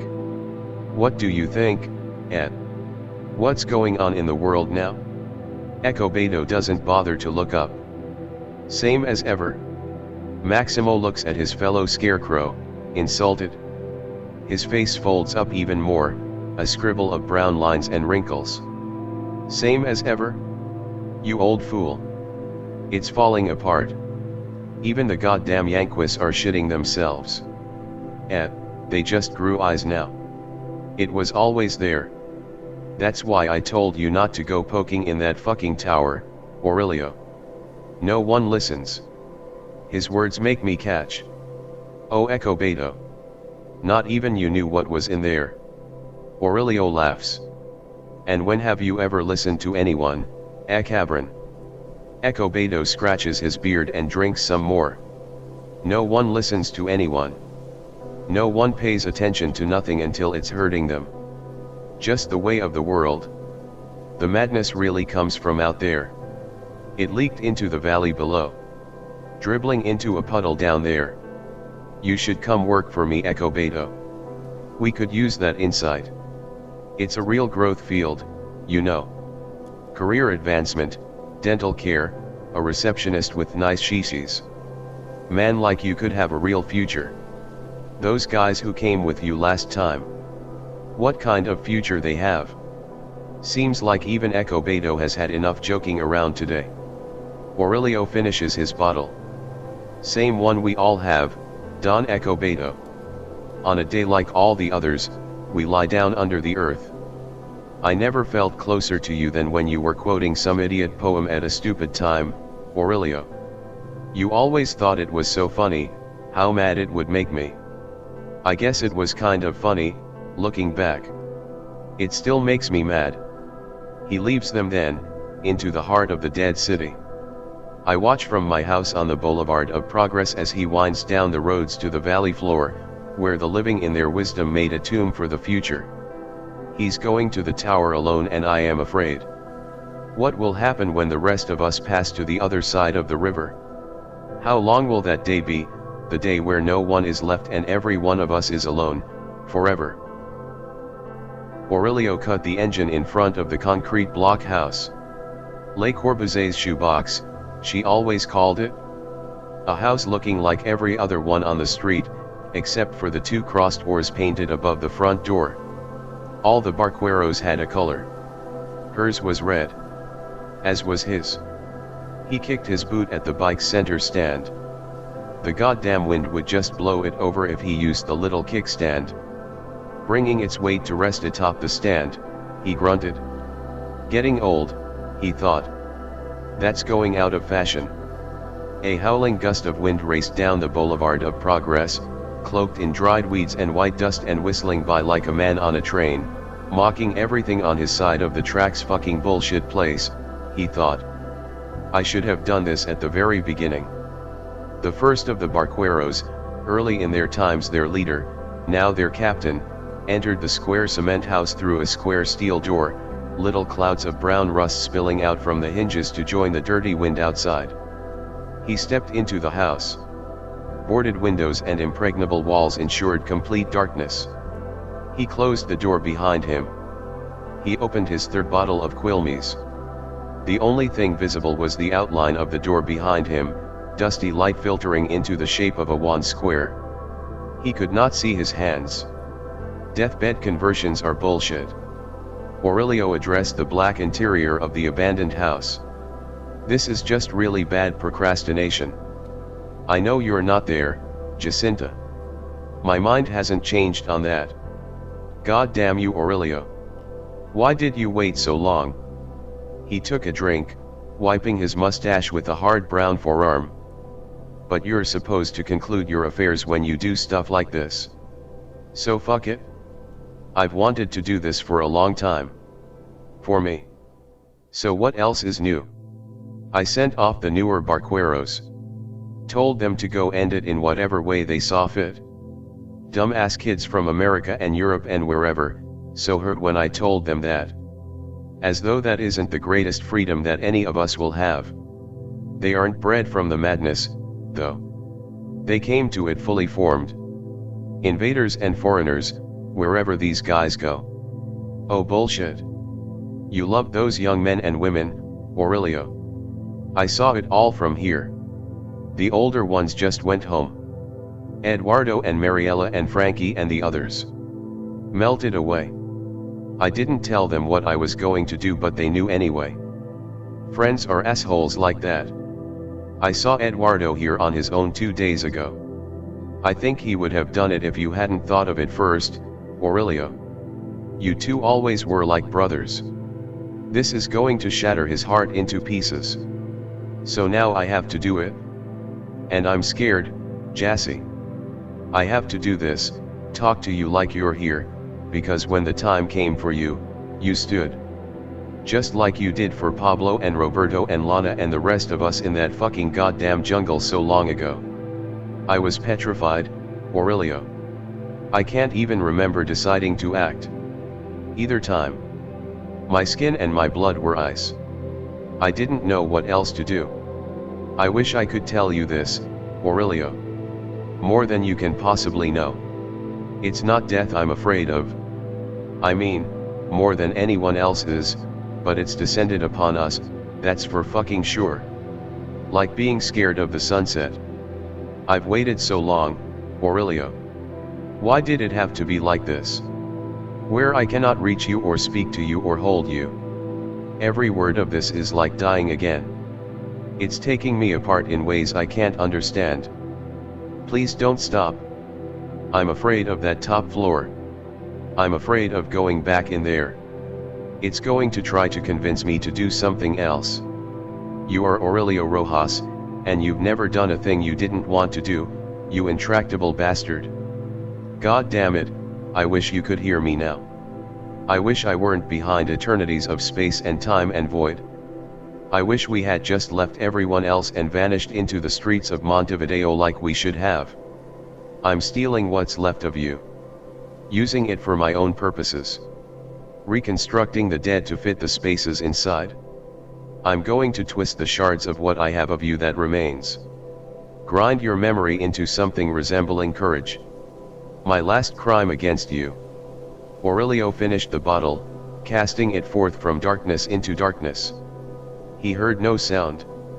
God, what a fucking obscenity. I hated it when people would go talk to the stones in the cemetery. As good as digging them up. But this is worse. Jassy, I'm sorry. You damn fool, Aurelio. You can't rearrange me. You never could. That's why you like me. He ran his hands up from his forehead into his thin, brittle hair. The echoes of his voice in the cold tomb house reflected back to him from the walls. The words sounded just a little different somehow in the split second it took to reach him again. The darkness was pulling his mind too far outward. A familiar feeling to a barquero. It was time to leave. I'm sorry for all of it. Sorry that you weren't here to see out the end of this spiral. I'm sorry that I made it out and not you. But I'm going to go fix that shit now. Aurelio turned to leave. He found himself standing in place. It fixed him where he stood. The allure of the inner consciousness, desperately clawing and shredding and tearing its way to the waking world, burning everything around it. The allure of death, in service to the birth of something, even of something terrible. The longing of the tower. Its pull grew further by the hour. I am here, Aurelio. And I am with you until the end. A shadow maybe. But it's my shadow. I will walk with you. Aurelio Rojas, captain of Mobile Task Force Phi 9, reached his hand to the dimly lit square hanging in darkness. The door opened, caught by the wind and slamming against the wall outside. The boulevard was a tunnel, a private gale rushing between row upon row of abandoned concrete houses exactly the same as the one he left now. No garbage, no wrappers, or papers or cans being blown about by this wind, no signs of living human habitation. Just the white dust of the dead city, the steady erosion that would one day wear down these houses and all others in the world beyond. He leaned forward into the maddening, breath-stealing winds, and started walking. In the heart of the city lay the moldering ruin of its former capital, the place where a group of friends finally found what they were looking for, to their bitter regret. By his side was Jacinta Araya, co-founder of the Barqueros in life and in death. Unseen. Together, they approached the tower. The wind has stopped. So still that the earth could shake and swallow us whole right on the spot. Aurelio doesn't hesitate, unlocking the chains across the main entrance and pulling open the great door. Why would he? This place has been his home more than any other. The two of us inhabiting tombs next door to each other all these years. That's an ending I would have written before I died. I follow him across the lobby, and I hear whispers. These things, these ideas that live in this place, you don't need any technology to hear them when you're like I am. I must be closer to them, now. Though they don't speak to me. What good am I to bring anything into the world now? They speak to him. Does he hear them with his own ears, after all these years? I suppose if he did he would have died long ago. Then again, maybe this is something that they've told him to do. No, unlikely. He would have turned the place into an amusement park instead if they told him to do this. We step into the elevator. The only pristine, maintained space in the building. Aurelio programmed his own voice into the thing, and so we hear him mark off the floors as we go up. 1, 2, 3. I'm sure he thought that was funny as hell when he did it. Now it's making him nervous. The whispers surround us as we are carried into the top of the necropolis. Visions destined to drive men mad and ignite the vast piles of unseen suffering that surround them. This place is a monument to the first man, who saw the leaping flames of the bonfire and wondered what it must be like to throw himself in. It's a mercy, really.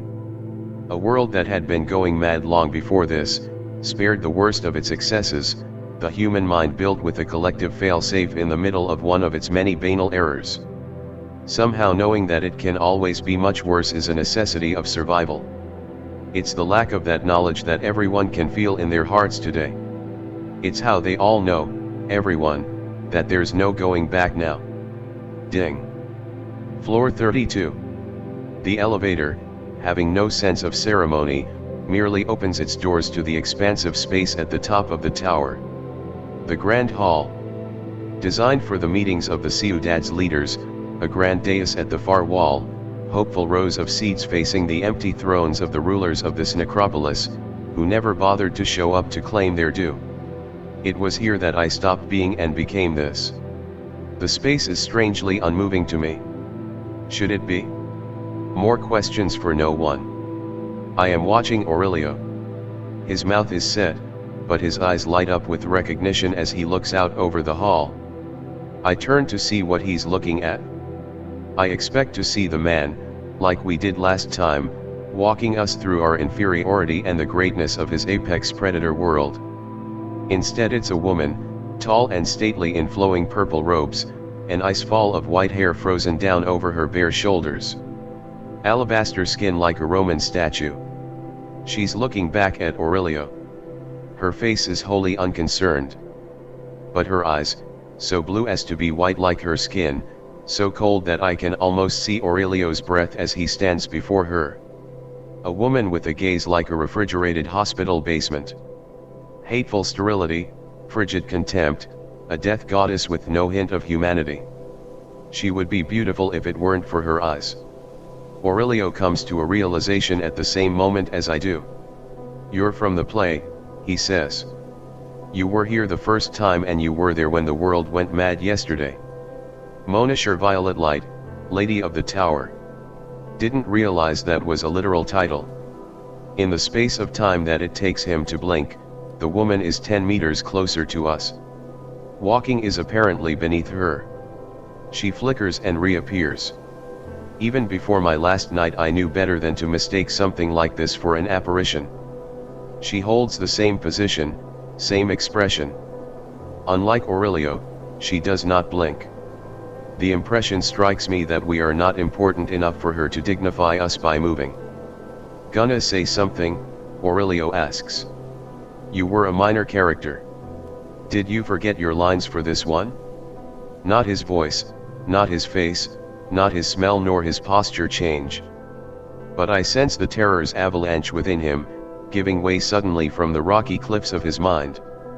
One of the abilities I maintained from my previous life. I begin to understand what he was afraid of. He blinks again.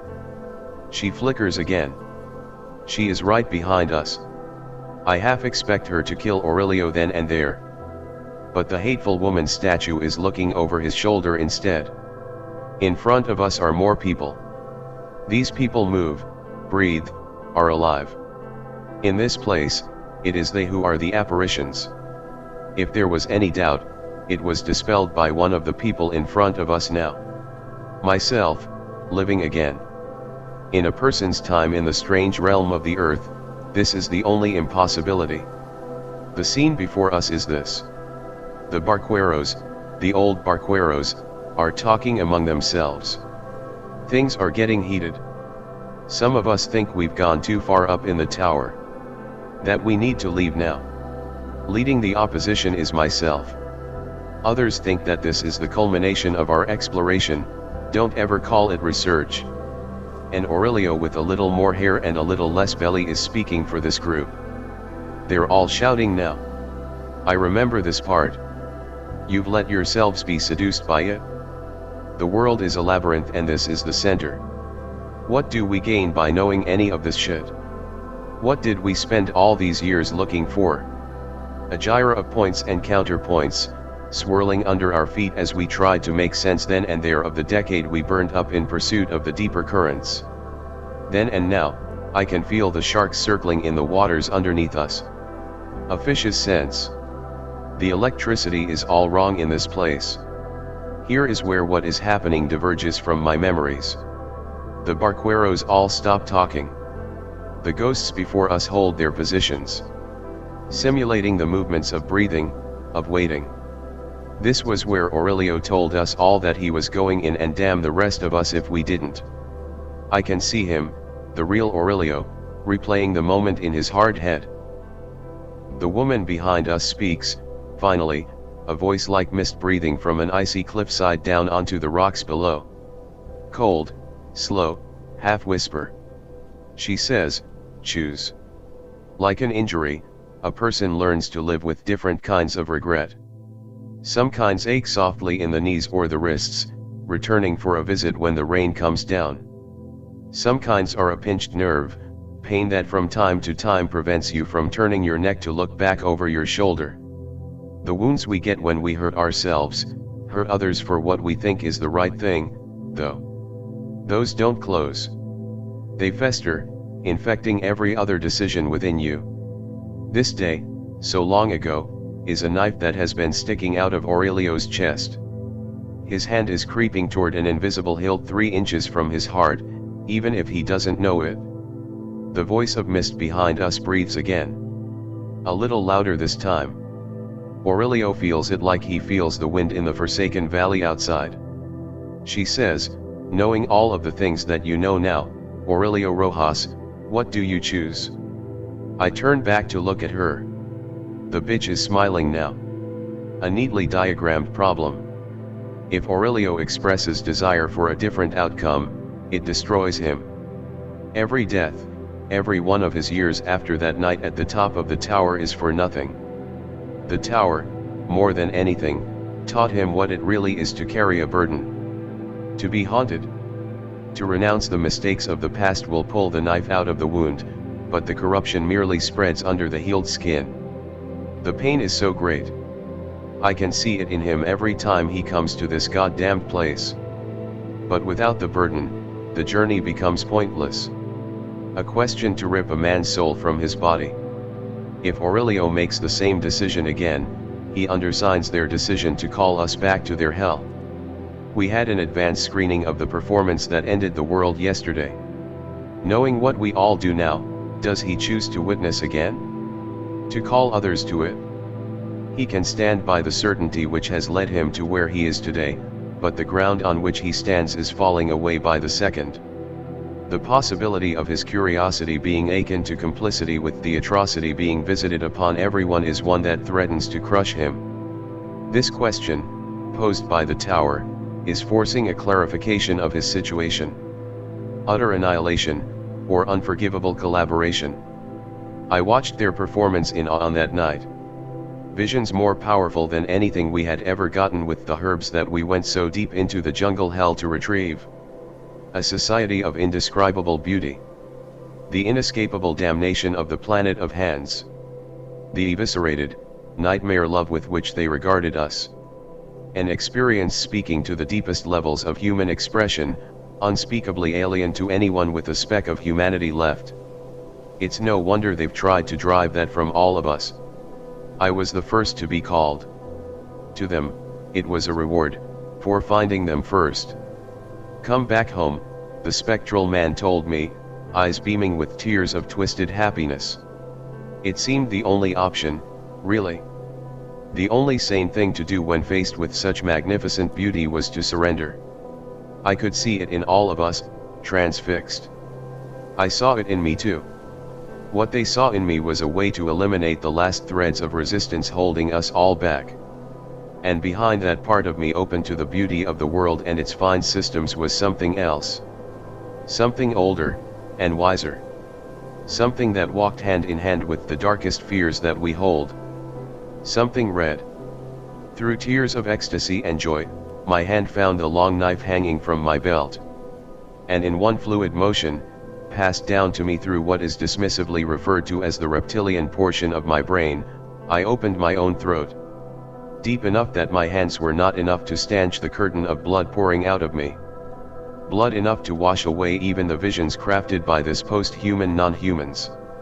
I fell to the floor, weakening instant by instant, my breath stolen by the impossibly gaping wound I had made. The cold of the room passed directly into me. Then the freezing cold of the night outside. By the time Aurelio got to me I was filled with the blasting chill of the black spaces between the stars. Here are the last moments I saw in this life. Half of the barqueros running like hell back to the door. Half of the barqueros weeping with joy as their hands piled up in front of them, one after the other. Aurelio holding his coat to the ruin of my throat, praying aloud to the only saint he recognized, as though this were not something guided by her hand as well. The cold being followed closely by its brother darkness. And then no more. The sight of Aurelio faced with this choice makes me replay these moments in a way I have not done since they happened. And I would sooner cut my own throat 1,000 more times than have him assaulted with this hideous suffering once more. I would do it 10,000 times more to be able to help him. I don't know what to do. Aurelio turns away from the past arrayed before us and toward the gloating, icy face of the future. His hand is in his pocket. You should have tried this in America somewhere, he says. Or some other place where they think they have this shit figured out. He's been replaying the last time we were here too. I see it now. His hand is moving around whatever is in his pocket. She replies. That you don't make the choice doesn't make it cease to exist, Aurelio Rojas. A dynamic state in the system is still well within its bounds. We accounted for your truculence, in any event. Aurelio's hand moves slowly out of his pocket. From the way his arm is trembling I can tell that the movement is involuntary. There is nothing in his hand. A second later, a small metal box with a steel switch floats out of his pocket of its own accord. Aloft on a stillborn wind, it drifts away from Aurelio, stopping in front of the woman. She sneers, finally finding something worth her contempt amongst her cattle. She even goes so far as to raise her hand up. Closing it into a fist, the detonator is crushed into a tiny, jagged point of metal. It clatters onto the ground. Who is more God, Aurelio Rojas? The cow, squeezing out more life into its putrid field, unreasoning, vacant. Or the overseer, tending to the survival of that cow, adjusting the conditions in which it waits to serve its purpose, mending its organs and its flesh when the purpose requires it? The hatred is not warming her voice. Is this what we are, truly, when the mask is off? She continues. Surely even you were not so stupid as to think that we did not notice your kind attaching the explosives. You must have known that your actions are clearly laid out before you even made the decision to pursue them. Meaningless, empty gestures. Ill-considered. Petty. Much in keeping with your forebears, long ago. The woman in the purple robes raises her other hand. Aurelio rises slowly into the air, held in place by the forces governing this skyward monument to futility that we had been so eager to discover. She spreads her arms, and thus are Aurelio's spread open as well now, a hovering Christ mockery. But his face. A beaming calm has overtaken him, a face at home on this impossible cross. The mockery is instead homage, somehow. The subtlety is lost on the mistress of the tower, the symbolism of the livestock beneath the contempt of the master. Here are where the final moves of his game are beginning to come to me. His turn to speak now. So much effort, he says. To thwart a meaningless gesture. What does it say, O great Monashur, that you are in this tower with us? Cracks begin to appear in the ice cliffs of her face. This is angering her. Before she can reply, he continues. They must have been surprised, to find something of themselves in here? Why hide this place, why let us hide afterward, if this is such an enduring symbol of your fucked up paradise? And why do you protect it by meeting me here? He laughs now, and she loses control. With sudden violence, she lowers her hands, and Aurelio is thrown to the floor, slammed into the dust and debris beneath him. He lands on his side, bones cracking from the force, the breath driven from him by the impact. He coughs as he struggles to breathe again, heaped on the floor, blood beginning to drip from his lips. He laughs again. Still trying to figure it out. The shit you're playing with didn't start with you, did it? His words struggle out through his laughter and blood, no less clear from the effort as his life begins to leak out. No, you've been right here with us, trying to figure out how you ended up on the top floor. Why the laws that govern this tower apply to you too. What the flaw in your system is that buried you along with all the other corpses. Scratching and clawing at your coffin lid. The purple woman flickers and appears over him as he lies on the ground. Guttural fury leaking from her crumbled face, the hate now fully formed in her, dead eyes lit with pyres of rage. Her arm sweeps out, and Aurelio is thrown in the air away from her, striking the dais at the front of the room, wood splintering, his laughter making room for the groans of pain, unstoppable now. He wheezes now as I rush to him, dead or not. I'll save you some trouble, he says. You thought you banished death. But all you did was forget about her. You thought you enslaved madness. But you merely brought him into your house. And you think saving this tower from us will let you solve the one problem you can't figure out. But I've got the answer for you. You belong in here with us. And you'll never know why. You can't understand. She's over him again. I look up at her from my place next to Aurelio. She is going to end it? He spits blood up at her with ragged breaths. As she moves to finish him, he returns the favor. You forsake death, and death's wisdom is lost to you. You push madness away into this world, but it lives in my heart instead, and you are defenseless. You've blinded yourselves, but the grave awaits you all anyway. Fuck your mother. Horrifying, terrible force comes down from above her, now channeling the fury that has driven her beyond all reason, striking moments too late before Aurelio has laid bare the chasm at the heart of the perfect world that now must reckon with its hidden cracks. Hatred wells out of the fault lines in herself and her realm, spewing out like a geyser. No pushing it back in now. She strikes Aurelio with her fists, crushing his chest, silencing him. I scream with no words or breath, such things forever beyond me here. Something catches my eye through the ruins of his shirt. A freshly sutured wound on his sternum. The glint of exposed metal. The last halting breaths, a smile still plastered on his bloody lips. I feel him looking toward me through darkening eyes. From deep within him I swear I hear something. She hears it too. The terror of something impending, building within her at Aurelio's words, now seizes her. The madness lives in his heart. It lives in all of our hearts, decaying every system they touch, even from our living tomb in the stars. They will never outrun it because we are they and they are us. Dead man switch. Wired in his chest. His heart stops beating. She has just enough time to bellow like a cow in the slaughterhouse chute. Here is the last moment. Deep rumbling. The walls and the ceiling and the floor buckling. Fire. Smoke. Gouts of dust and bits of metal and plaster and stone rushing all around us. Aurelio borne aloft on a great pillar of flame as the great tomb at the heart of the world's necropolis comes apart, the winds and the sunlight and the wreckage all suddenly of one composition. The purple woman burning for a second before being rent asunder by the uncertainty and death that lay at the heart of humanity. A mortal wound that will be felt 1,000,000 miles away, perhaps in 1,000,000 years. Perhaps tomorrow. A funeral pyre that will burn away the dead and make room for the living. Even if the dead do not acknowledge it yet. I feel myself rising with Aurelio. What does it matter when the truth lay outside of time? There is us. There is madness. There is death. In these things we proceed in all directions, blasted apart by the first and last forces, and settling back again. This monument to colossal, unimaginable error has stopped existing. Eventually, one of these directions must take us to something closer to the truth. Closer to balance.